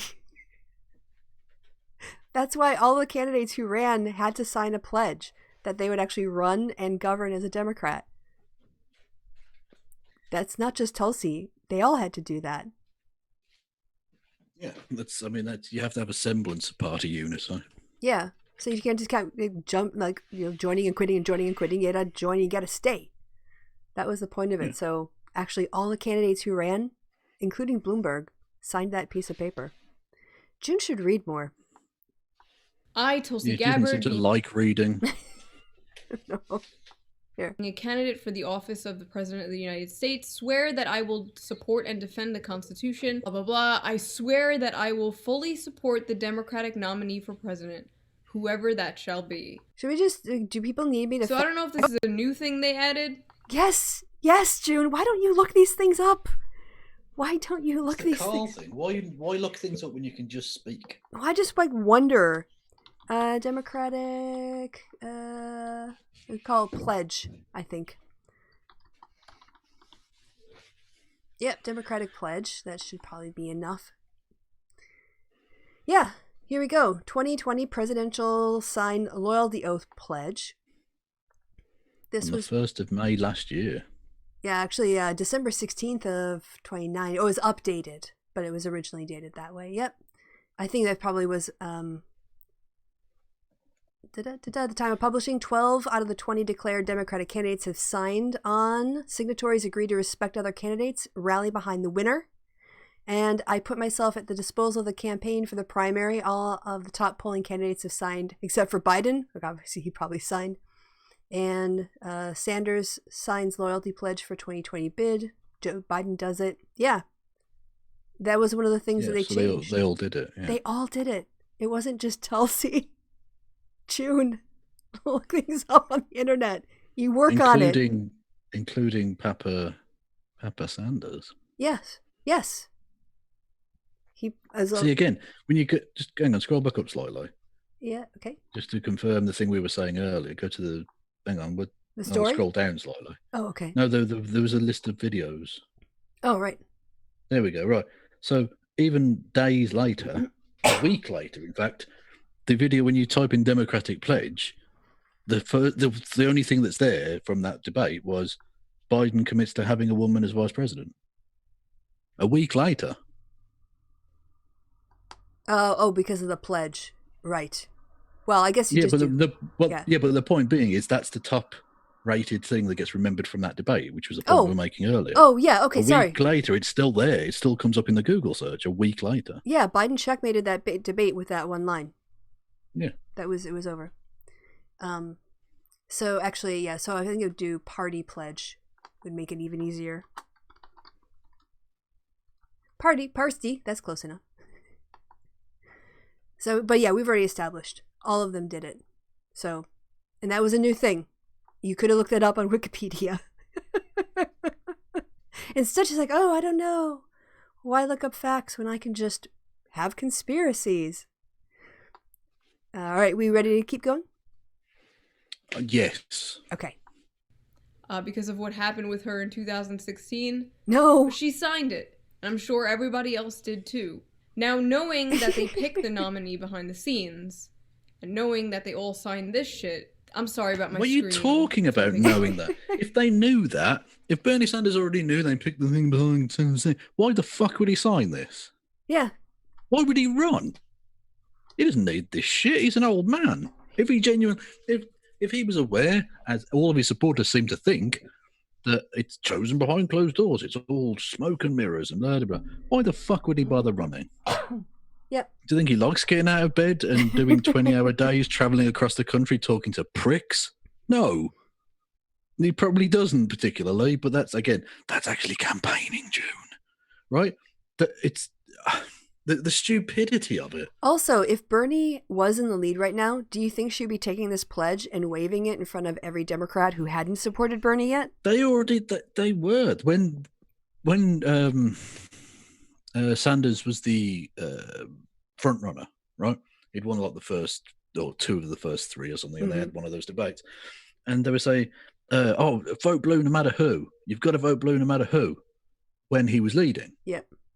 And now he's obviously lost. I don't know. It's going back to the Peter Coffin thing, isn't it? It is. I will definitely vote for Joe Biden when Bernie Sanders had a chance of winning, but now he doesn't. Fuck Joe Biden. He's the most evil piece of shit. Yeah. If you support him, you're terrible, like Movie Bobs and Kristi with an E Winters. Suddenly you're the Iraq war guy, even though it was W. Yeah, Who was the you're commander-in-chief. the Iraq war guy. No, he was just some fucking prick senator. Mm-hmm. He was just a One senator. of 100. Indeed, because there are 2 for each of the 50 states. There are. That is advanced mathematique. Yeah. A good way to get better balance would be to add like Puerto Rico and some of the other territories so that they'd get 2 senators, and that would help. Yeah. But anyway. Well, did you know that every day that passes, the record for longest period of time without America, including a new state, gets beaten? No, I did not. But now I It's the do. longest America's ever gone without adding a state. Is today, and then tomorrow, and the And then day the day after, after that. until they eventually add another state. That's amazing. Ah, thanks for that fact, Kev. I feel smarter now. You're perfectly welcome. All right, back to June and her crazy conspiracy theory. I think I have to like clean the dust out of my laptop. I think that's the issue. I promise I'll fix it. Just deal with it right now. So knowing this, knowing they have to sign this, knowing that they choose the party nominee behind the scenes, it starts to make sense. Also, after I made my Andrew Yang video... What? When you make up shit... Don't actually look at the results, June. A load of old bollocks, then and add it into the mix, then the thing I think that's not true makes sense. If you just completely ignore the voters. Yeah. And the actual results. Just reality, just basic reality. Yeah. If you ignore that, and math, then no matter what you believe can make sense. See, can you hear the scratching? Yes, can hear the scratching. I think this is the 4th time this little prick's walked through the door. Now, in the summer, you can have the doors open, nice and warm, but it's fucking freezing. I need the doors closed, and this prick... I mean, I'm not getting a cat flap. Someone suggested I get a cat flap in every door in my fucking house. It would save you a lot of time, actually. I like shitting in private. Leave me the fuck well, alone, maybe not the you bathroom, furry demon. But in the living room, maybe. Oh, maybe. What? Anyway, I'm not opening the back door for you again. You can fuck off. Oh. Sorry, go on. Rory gets to go in the back door. No. You just play the fucking video. He tweeted this. I like where Bernie's head is. And someone said it would have been cool if you endorsed him. And Andrew said, it would indeed have been cool. Hang on. Yeah. I didn't even spot this at first. This is a screenshot that was posted from a tweet from Skeptic himself saying, I'm actually mad. Where do you see his name? Mike? Top right. Right I see. There. Right. I'm actually mad. Yeah, and this is the screenshot that goes along with that thing, isn't it? That's okay. So is he pretending to be leftist as well now? That'd be fun. Fucking hell. Yeah, and so I guess this is gonna be proof that he really wanted to endorse Bernie but couldn't, or it's just it the couldn't most. Just be that he's just a nice dude who likes both of them, but went with the winner. And also, because Andrew Yang genuinely seems like a nice chap, actually. He's a billionaire, whatever. But yeah, and also on a personal level, he seems a pleasant human. This is a very political answer. He's not saying, I think it would have been cool. Okay, it indeed would have been cool, but that's not like saying he's unendorsing Biden. So, but read into the tea leaves what you want to see here, I'm sure is what we're going to get, right?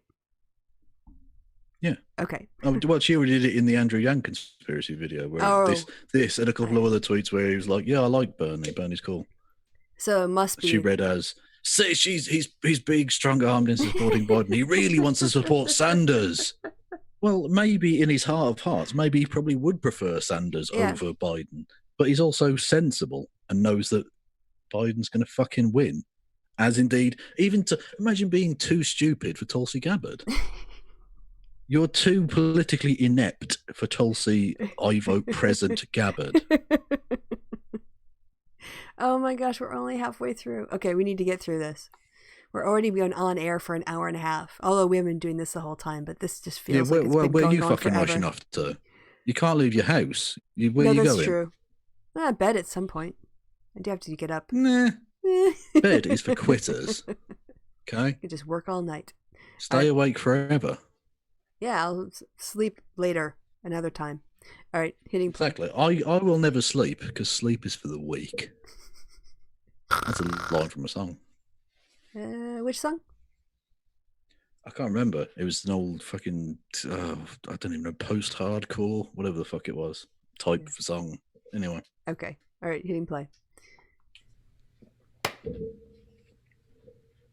I'm sorry, is it really tinfoil conspiracy at this point? Yes. So during all of this Yes. drama on Twitter, people freaking out at Tulsi. You can being dismiss. Like, what? You can dismiss accusations of conspiracy by just saying, "Is it really conspiracy?" Also, maybe look at exit polls instead of personal letters from fundraisers from 2016. I think. Do you mean Polish people who have exited? Yes. So 2020 data is a little bit more important right now. What are the voters thinking? No, it's not. 2016 is the only thing that's ever mattered. Yeah. Kristi, ever. Because that was when they almost brought down the establishment man. Well, they did. They elected Donald Trump, who's definitely anti-establishment. Oh, honest. that's for sure. He's definitely been smashing everything up in Washington. Yep. Okay. So. You were supposed to stop the malarkey, not join it. Apparently, Tulsi's brother posted this on Facebook. Thank you for your kind words, sir. Bernie has treated my sister like shit all the way through this. She has tried to endorse him again, and he refused her support. Whoever he is getting his advice from has done a terrible job. You go ahead and keep talking about her however you want, but know this. She is just going to continue being independent and keep fighting for us. Bernie isn't the man me and Tulsi once supported 100%. I don't know what happened to him. He's refused to take the fight to the establishment like Tulsi continues to do. So, there's a lot to unpack here. So let's assume this is... Now, before you even get into this, right, he rose it... Sorry. Before you even get... He rose it back, right? He rose it back. But... guess which one, right? She thinks, guess which of that statement or the statement he makes in a second, rowing it back. Considering that this one doesn't fit in with her political likings, right? Guess which one she goes with. The one that confirms her worldview. Of course it does. Yeah. He was lying in this one, whereas he was afterwards definitely telling the truth. Definitely telling the truth. Because after someone's lied to you, then you know the next thing they said to you is true. If that's your frame of... Okay. We'll get to it. It's fine. All right. Is true. Let's assume everything Tulsi's brother's saying here is true. I can believe it. I can believe people on Bernie's campaign don't like Tulsi. I can believe they have treated her like shit. But why? They were so good together in public. Again, it's almost as if politicians aren't necessarily 100% honest all the time in public because they've got fucking image to, like, protect. Oh. Yeah. I can believe it. Why? Earlier you thought they were the bestest buddies in the world, so why the fuck would you now think that that's not the case? Oh, shut up. It's a sargon of self-contradiction within the same video. Yeah. They are both at the same time. Like, apparently, I'm pretty surprised that she's saying she believes that Bernie's campaign was awful to her because, again, she did endorse him last time. So why would she just accept that at face value? I guess, all right, who cares? I'm not going to try to get inside her mind. All right, I'm just going to hit play. There's pictures from literally a month ago of Tulsi and Bernie hugging and, like, talking and sitting next to each other. Yeah, Elizabeth Warren carried a pretty big beef against Sanders for a while, too, and it only flared up once, and then they're back to being friends, so... Politics? Yeah, like politicians don't try and take it too personally. Yeah, because they know that they have to beat up on each other, not literally, but, you know, because that's what campaigns are about, differences, and then they have to work together later. So, all right, anyway. Yeah, exactly, yeah. Like, I mean, if you took it all personally, you'd be burnt out in a month. Mm-hmm. You couldn't survive it. Well, and also politicians will say, like, you know, well, they used to. I think things are too acrimonious now. But they say, you know, well, I'm going to have to go out and I'm going to have to beat you up on this, and this, you know, in the press. And the guy, well, I'm going to say these things about you. Okay, well, we know what we're going to say about each other. Because you have to still work with that person the other day. And you also have to please your constituents. Yep. Okay. Exactly. Some of whom support the other guy. Yeah. All right. So, again, hitting play. I don't think the part about him treating her like shit is true. But nevertheless...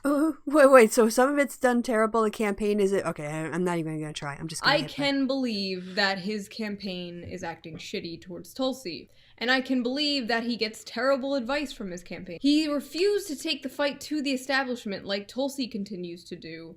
So, what?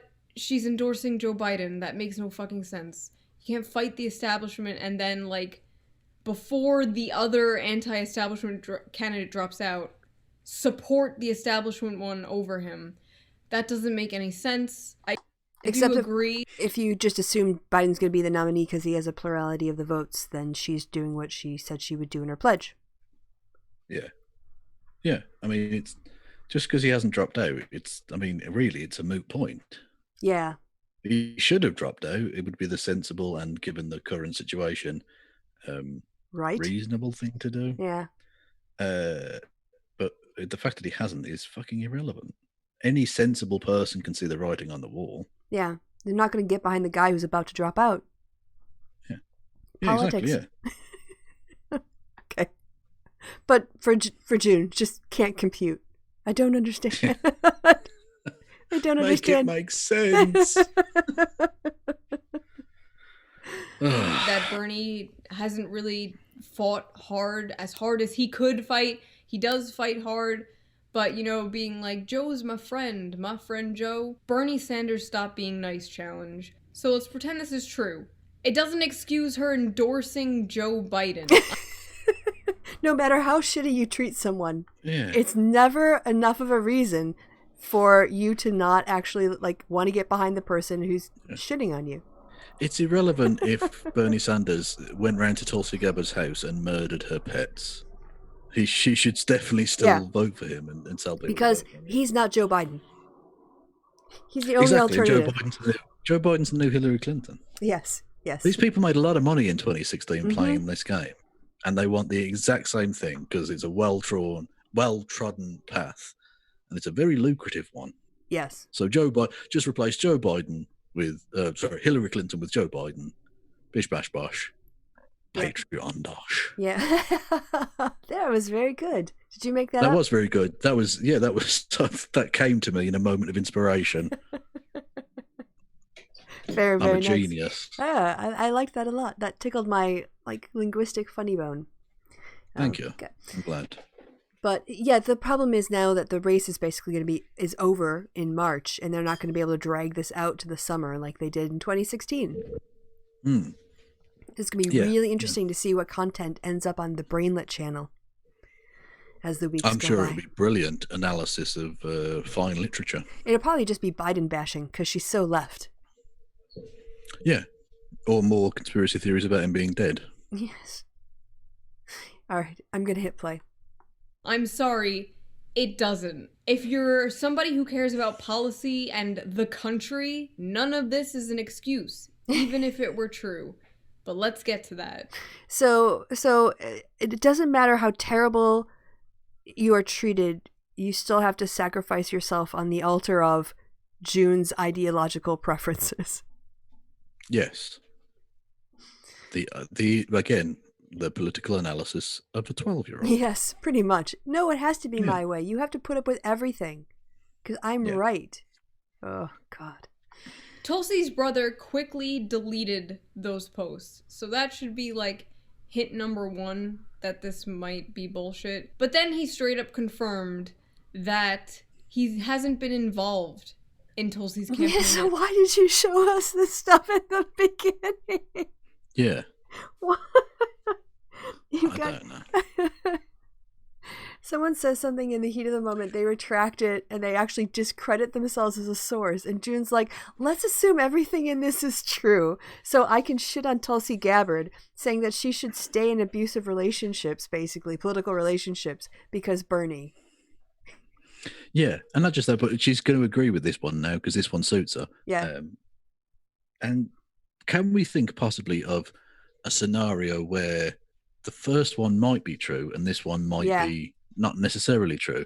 Let's just say in a moment of anger, Jai Gabbard, I believe is his name, is how you pronounce that, puts out a thing saying Bernie Sanders is a prick, and that's why Tulsi can't support him. Tulsi Gabbard then realises that's politically inexpedient for her. Mm-hmm. Gets on the phone and says, "Jai, brother, Eat dearest, those words. take that fucking shit down, you stupid cunt. What the fuck are you doing?" He then does and releases a statement, crafted by the Tulsi Gabbard campaign, no doubt, saying, I confirm that the comments I made earlier definitely weren't true. I'm not even involved with the campaign. I'd never even talked to my sister. I don't even know who Tulsi Gabbard is. I do not have first-hand Never met her. knowledge. Yeah. That's a really... Do you think that might be like a more sensible thing than June's fucking 4D underwater chess bullshit? Yeah. What sounds more like politicians speak? Someone saying, "This guy treated my sister like shit," and he came back. Or, actually, I have no first-hand knowledge of the relationship my sister has with Senator Sanders. Yeah, that's so obviously been written by Tulsi Gabbard's media people. Which one obviously. This is a CYA moment. We talked about the CYA acronym. Yeah. This is a CYA statement. Yeah, this is arse covering of the most obvious kind, but it slipped by June, which I suppose proves how effective it can be, because idiots will just go, "Yeah, okay, I believe that. Yes. No nonsense. Okay. At all, and has no idea what's going on in it. And he has no idea about Tulsi's relationship with Bernie. So he basically just wrote a fucking fan fiction, which I guess he was trying to defend his sister because people were kind of really mad at her. A lot of Tulsi supporters ran with that, and they were like, "Bernie, how could you? Bernie's a backstabber, blah, blah, blah, blah." And it made tensions even worse between the Tulsi and Bernie camps. And as someone who was involved in both, it was hell. Online was hell. So we finally get confirmation from Tulsi that that was all bullshit. Awesome. So am I mad at Tulsi? Yes. In 2016, she stuck by her... Again, do you think maybe Tulsi Gabbard has realised that she doesn't want to say, "Oh, Bernie Sanders is a prick and he turned down my endorsement"? Because that would be, in a way, quite embarrassing for her and would put her in a politically dodgy situation. Yeah. And so she goes, "Nah, that's bollocks." It's almost as if, can we think of another example of a politician in a leading position who, even though he's not very smart at all, has come up with a phrase that he can use to deny things that are inconvenient for him? A kind of something like fake news, maybe? Yeah. Maybe? Also, there was This is infuriating. To watch this fucking idiot stumble and bumble around any semblance of reality. What the fuck are you doing? All of this stuff about her brother, this was pointless. I don't understand what any of this is. Didn't need to be in here. No. That's what you can tell. She lives in a fucking right-wing political bubble here on the internet. Because I didn't even know Jai Gabbard existed. No idea. No motherfucker did. But online, that was probably like a big story or whatever. Well, in her bubble, yeah. Yeah, exactly. In that like Venn diagram of whatever. The Venn diagram of Tulsi Gabbard Sanders supporters. Yeah. That she runs with. Fucking nonsense. But she would have been the greatest vice president this nation had ever known. That ticket would have been a winner. Okay. Yeah. Hitting play.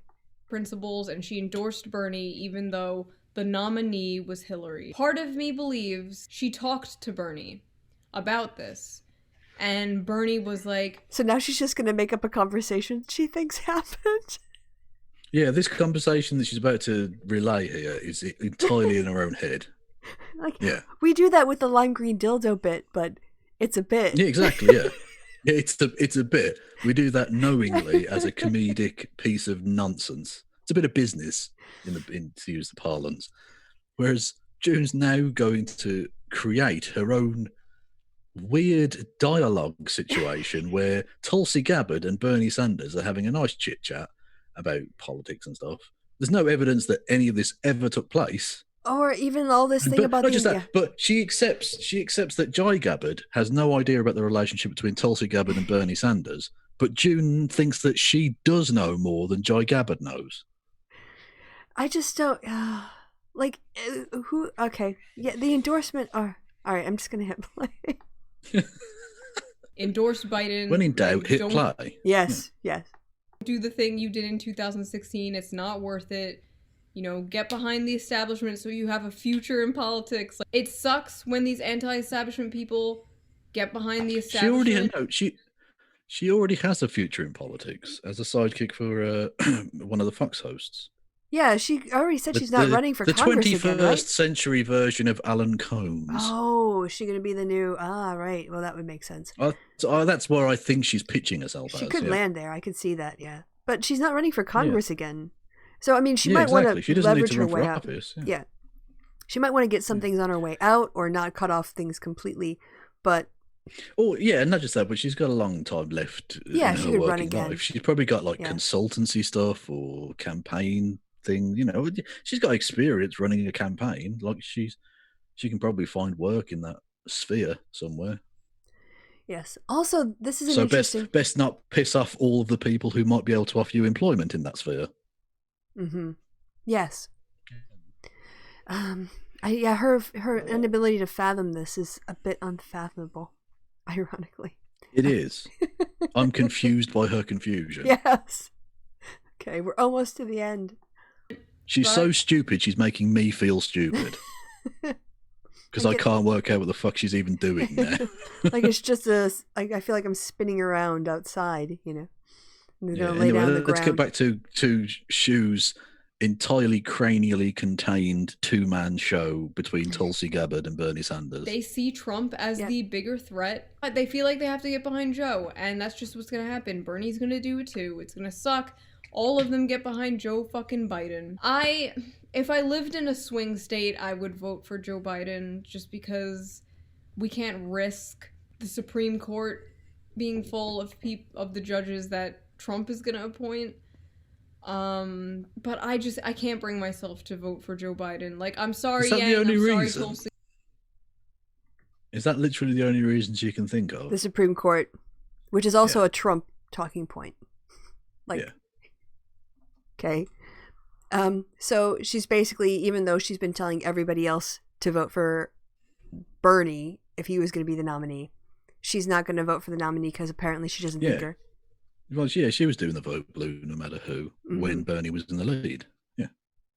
So now she's like, it doesn't matter my state, so I can afford to not vote for Biden because, my principles are more important than the Constitution because, just in case. Anyway. See, I'm sorry, Bernie. You could literally come to my door and get on your knees and be like, please, please vote for Joe Biden. And I probably couldn't bring myself to do it. So how are you left then? How are you left if you can't support the nominee that's standing up against Trump? I don't get that. Although, to be fair, she's not being in a swing state, I suppose, gives you the luxury. But you also never know. I don't. Also, but I do hope she at least goes into the fucking voting booth and votes blue down the ticket, if nothing else. Well, that would assume that she is actually progressive in any way, shape, or form. Yeah. Okay. Yes. Okay. But let's play along with the conceit for a second. Yeah, I hope she does, but she probably won't because also I don't even know she hates what the state DNC. is She hates Democrats. I think. Yeah. Well, I don't know if she said it out loud. I think I know, but I don't want to say because I don't know how open that is. But I might also be wrong. So there's a whole bunch of reasons for me to not speculate. Kentucky. I don't think it's Kentucky. No, okay. All right. She doesn't sound very southern, no, to be fair. No. All right. Can you play? I don't know about you guys in the comments. Are you guys going to vote for Joe Biden? The only positives I can think of are Supreme Court and, climate change. I'm disappointed in Yang, disappointed in Tulsi. That's it. I'm gonna be... Those are the only things you can think of. Not kids in cages, not the global gag order, not saving Obamacare, not reforming Obamacare. Not even the fuckery of the coronavirus. No. Not even managing a global pandemic. Just global warming which, by the way, global warming and the Supreme Court are important issues, but if those are your only two that you can think of, this was March 22nd. So ill-informed, you should shut the fuck up. This is not like a not coronavirus. We're in the middle of the pandemic, and she would nah. You've got hundreds of deaths in America now. Yeah, starting off with. Okay, hitting play. Disappointed in Bernie. Does it mean I hate them and I'm going to stop supporting them? No. If the DNC put a horse head in her and Yang's bed, and that's the way it's gotta be... No, they just saw the writing on the wall and the voters picked June, not the DNC. I know you want to blame Okay, but you anybody. say that, but I saw the chairman of the DNC walking in a horse field with an axe. Oh, Explain. did you? Explain, Kristi. And then they just happened to endorse the nominee as they said they would in their pledges. Exactly. These things must be connected. Kristi, 2 and 2 sometimes adds up to 4. Just saying. But not here. Okay. That's the way it's gotta be right now. It's unfortunate, but maybe when we get more candidates like her, in the future, things will be better. But you don't need more candidates. You need more voters. No. If we have more candidates like Tulsi Gabbard, the world would not be a better place. Yeah, I agreed with that. She's an arse. Like, what are you talking about? Otherwise, you're just going to have 400 present votes in the fucking Congress. What would be the point? You don't just need candidates, you need voters who support the candidates. And if you just keep thinking you can ram a candidate down people's throats, you're going to keep losing. Yeah. You have to appeal to people.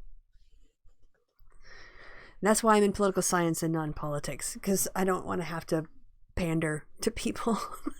Yeah, yeah, exactly. That's why I don't work in public service industries, because I don't like people.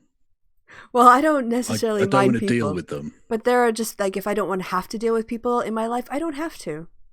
Because Yeah, I'm not a politician. Stick with the bar charts and shit, yeah. Yes. Much easier. Yes. All right, we're almost to the end. right now, unfortunately, it feels like they all fall in line because they have to.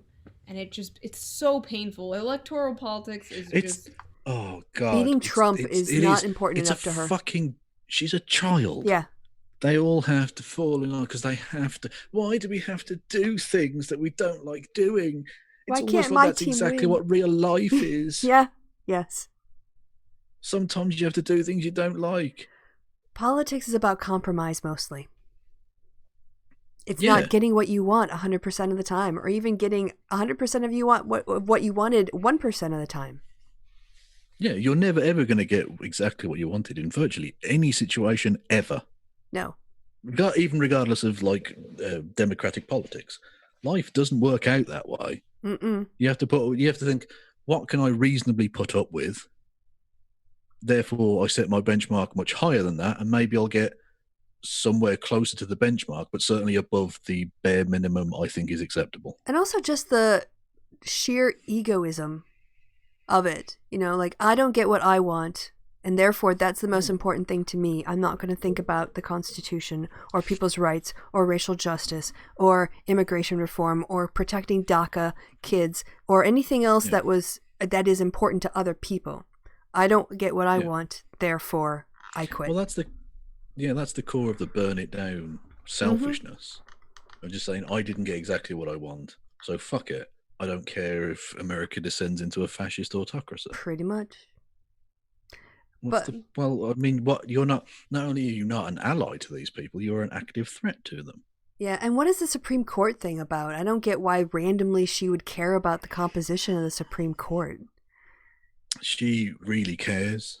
She reads every single decision that comes down and the dissenting voice, everything. She reads everything, Kristi. She is one of the foremost scholars of the American Supreme Court. All right, we're done with that silliness. We're just gonna. We're not.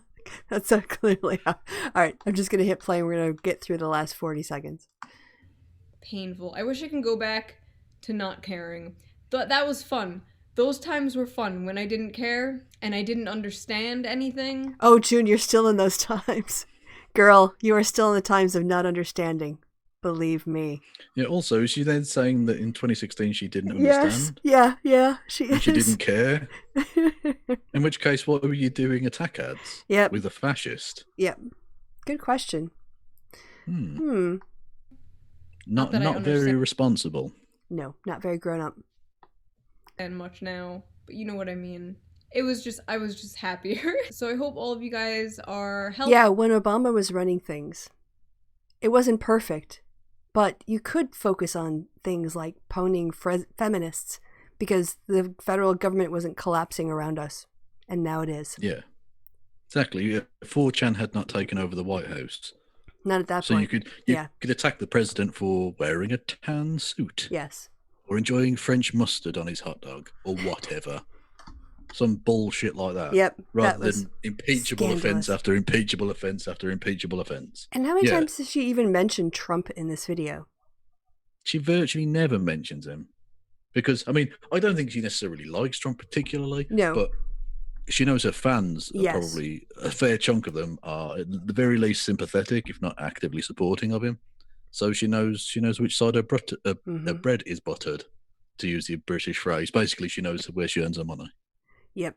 I mean, the whole thing is June is constantly positioning herself. How can she best attack the left? That's what really drives her. Yeah. So this is failing now.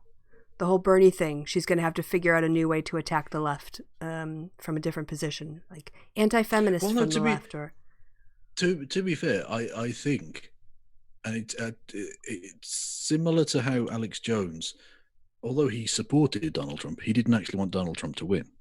Yeah, because that doesn't work for him. He now has to shill for the president of America, as opposed to being against something. He thinks is run by like some sort of demonic lizard race or whatever, like some weird shit. Like he said, all kinds of crazy bollocks. And the same is true to a degree with these kind of not even a vaguely big proportion of the Bernie supporters. I'm talking specifically here about the grifting idiots who are pretending to be on the left. Yeah, people like June and various others.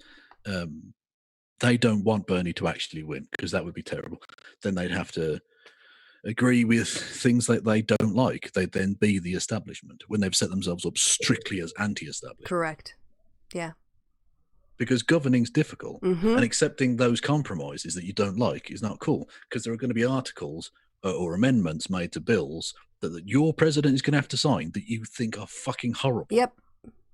It's what happens though. Yep. Because you have to get the bill through to get the good bits that you wanted. So that, it's not easy. Not easy at all. I was thinking about this today. People with the coronavirus, they seem to think, and they've taken it so for granted, that these things just happen. That these incredibly complex systems of transportation and infrastructure and food supply and fucking political, taking in of tax and redistribution, all of that, they said it just happens.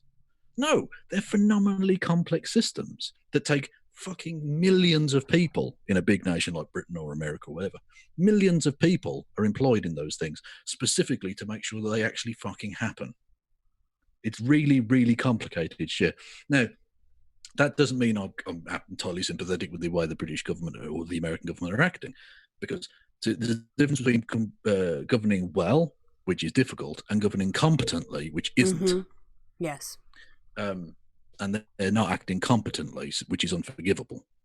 But governing well is phenomenally difficult, because you not just have to have the best policies, you have to have all of those millions of people, at least the majority of them, on board, implementing it properly. Otherwise, it doesn't fucking work.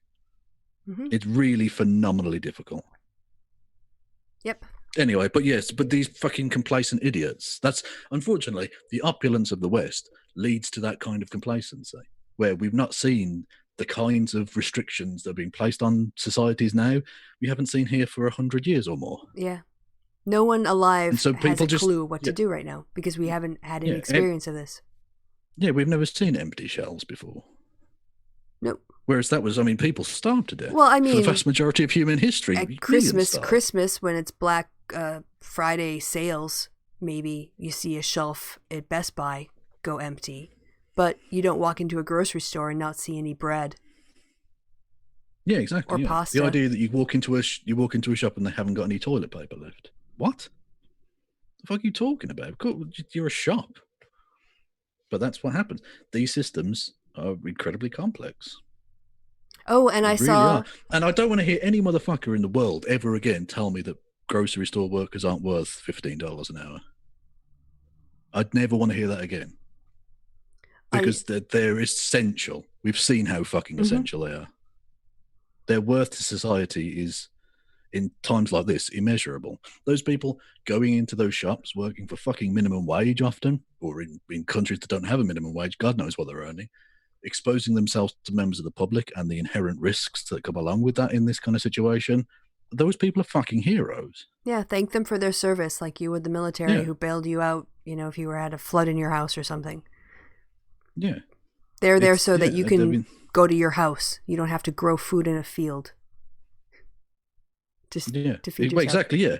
Because without these systems in place, I don't know how to grow a fucking crop. Yeah. I wouldn't know where to begin to grow a fucking crop. I don't like my grass growing in my front garden. I wish I could stop it, but I don't know how to do any of that. It's, you know what I mean? Like, it's the fragility of it all. Mm-hmm. People, like I say, people just assume it's going to happen, and it's fucking complicated shit, man. That's how I felt about democracy in America. I thought it was a really solid thing, and then all of a sudden there's an earthquake, and I realized there's a whole bunch of cracks in there that I hadn't noticed before, and a little slippage. Okay, we're almost done. Oh, I did notice too a headline that said that the UK has lost something like 11,000 EU staff to Brexit people leaving. Yeah, absolutely. A lot of EU workers have left, and obviously a lot of those in the healthcare industry. And someone made a very good point. It would be fantastic if we had, say, £350 million a week for the NHS and 40 new hospitals and tens of thousands of new nurses. It's a shame that that was all bollocks dreamed up on lies in elections by Boris Johnson, because those would be really useful things to have right now. Yeah, I saw there were some really good people or good things on Twitter saying, I don't understand why the airline industry is having to fire all their employees. Don't they have 3 months of emergency savings put away somewhere? Exactly. Richard Branson, pull yourself up by your bootstraps. Yeah, or, they don't have any, sorry, I lost because I was thinking about 3 things at one time. The airlines, again, they shouldn't have had that latte at lunch. They shouldn't have had the avocado on toast. They just cut back on their spending. They wouldn't have to beg for money like this from the government. So exactly, yeah. If Jeff Bezos would just not buy 10 yachts, if he'd cut back on his yacht budget, he'd probably be fine. But yeah. Is this it? February? Yeah, it does. Staff leaving. But yeah, there's lots of them. Well, go to news. Oh, yeah. Presumably it would be under news, wouldn't Thanks. It was like a Twitter thing that I saw flipping through, and of course now I can't find it. But yeah, as a consequence... Whoa. Oh. Scroll back up. I saw the number 10,000 somewhere there. No, go back up. No, I think this one here? No, scroll back up. There we go. No, death toll. Yeah. Shit. Don't scroll up. No, I didn't don't need to scroll say up. that. But anyway. I did see the number 10,000 though, but yeah, unfortunately it was even more grim than I thought. Yes. Oh shit. It's all right. No shortages. Oh yes, there's no need for food hoarding. That's the common theme. Well, that's the problem. Yeah, you're adding to the problem by hoarding. Yeah. Because actually those complex systems are really well backed up, right? It's just, it takes obviously a certain amount of time and a number of workers to deliver that stuff to each of the stores. But we have plenty of surplus. It's fine. So you don't need to hoard. Yeah, people will. You're adding to the problem. You're making it worse. Yeah. I made the joke on Twitter about with all the hoarding of toilet paper. What about if there was a genuine shortage? Why wouldn't you go with food? Because what you're going to be an emaciated corpse with the cleanest anus that's ever been seen. What's the point? I hadn't thought about that. Yeah, I've got no food, but plenty of toilet paper. I'm a really good hoarder for that. Exactly. I might be skeletal and on the verge of starvation, but you have never seen a more pristine colon in your life. I did hear a theory that this is the effect of Fallout. I haven't played Fallout, but I've had friends. I've played a little bit. Yeah. So isn't there like a toilet paper based economy or some things that you have to? No, isn't it bottle caps or something? Or have I got that wrong? I can't remember. I've only played a little bit. I don't know. Okay. But yeah. So anyway, okay, we're doing. Well, not just that, but it's people. Our only way of dealing with the situation is, as we discussed previously, through movies. And the people who write movies are pricks. They're just writing fun stories. You're not literally supposed to transpose those actions to real life. And yet we do. Sorry. And that's exactly what we do. All right, the last 20 seconds. No, let me just finish. Can we just finish June and then go?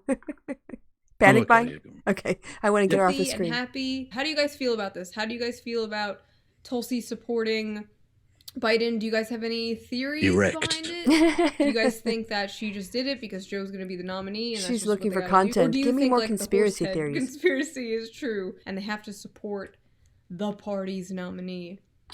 You mean like the pledge that they signed saying that that's exactly what they were going to do? Yeah, she signed a bit of paper, presumably, unless they got the horse's head in the bed the first time to make her sign the bit of paper. So they then put a second horse's head in her bed to make her agree to actually. There's a lot of horse heads. I don't know if we. There was a lot of horses in that field the first time I saw it. It was empty next time. I think we need a different way of communicating in the DNC then. Yeah, email would be much easier. Finish her. Yeah, we did.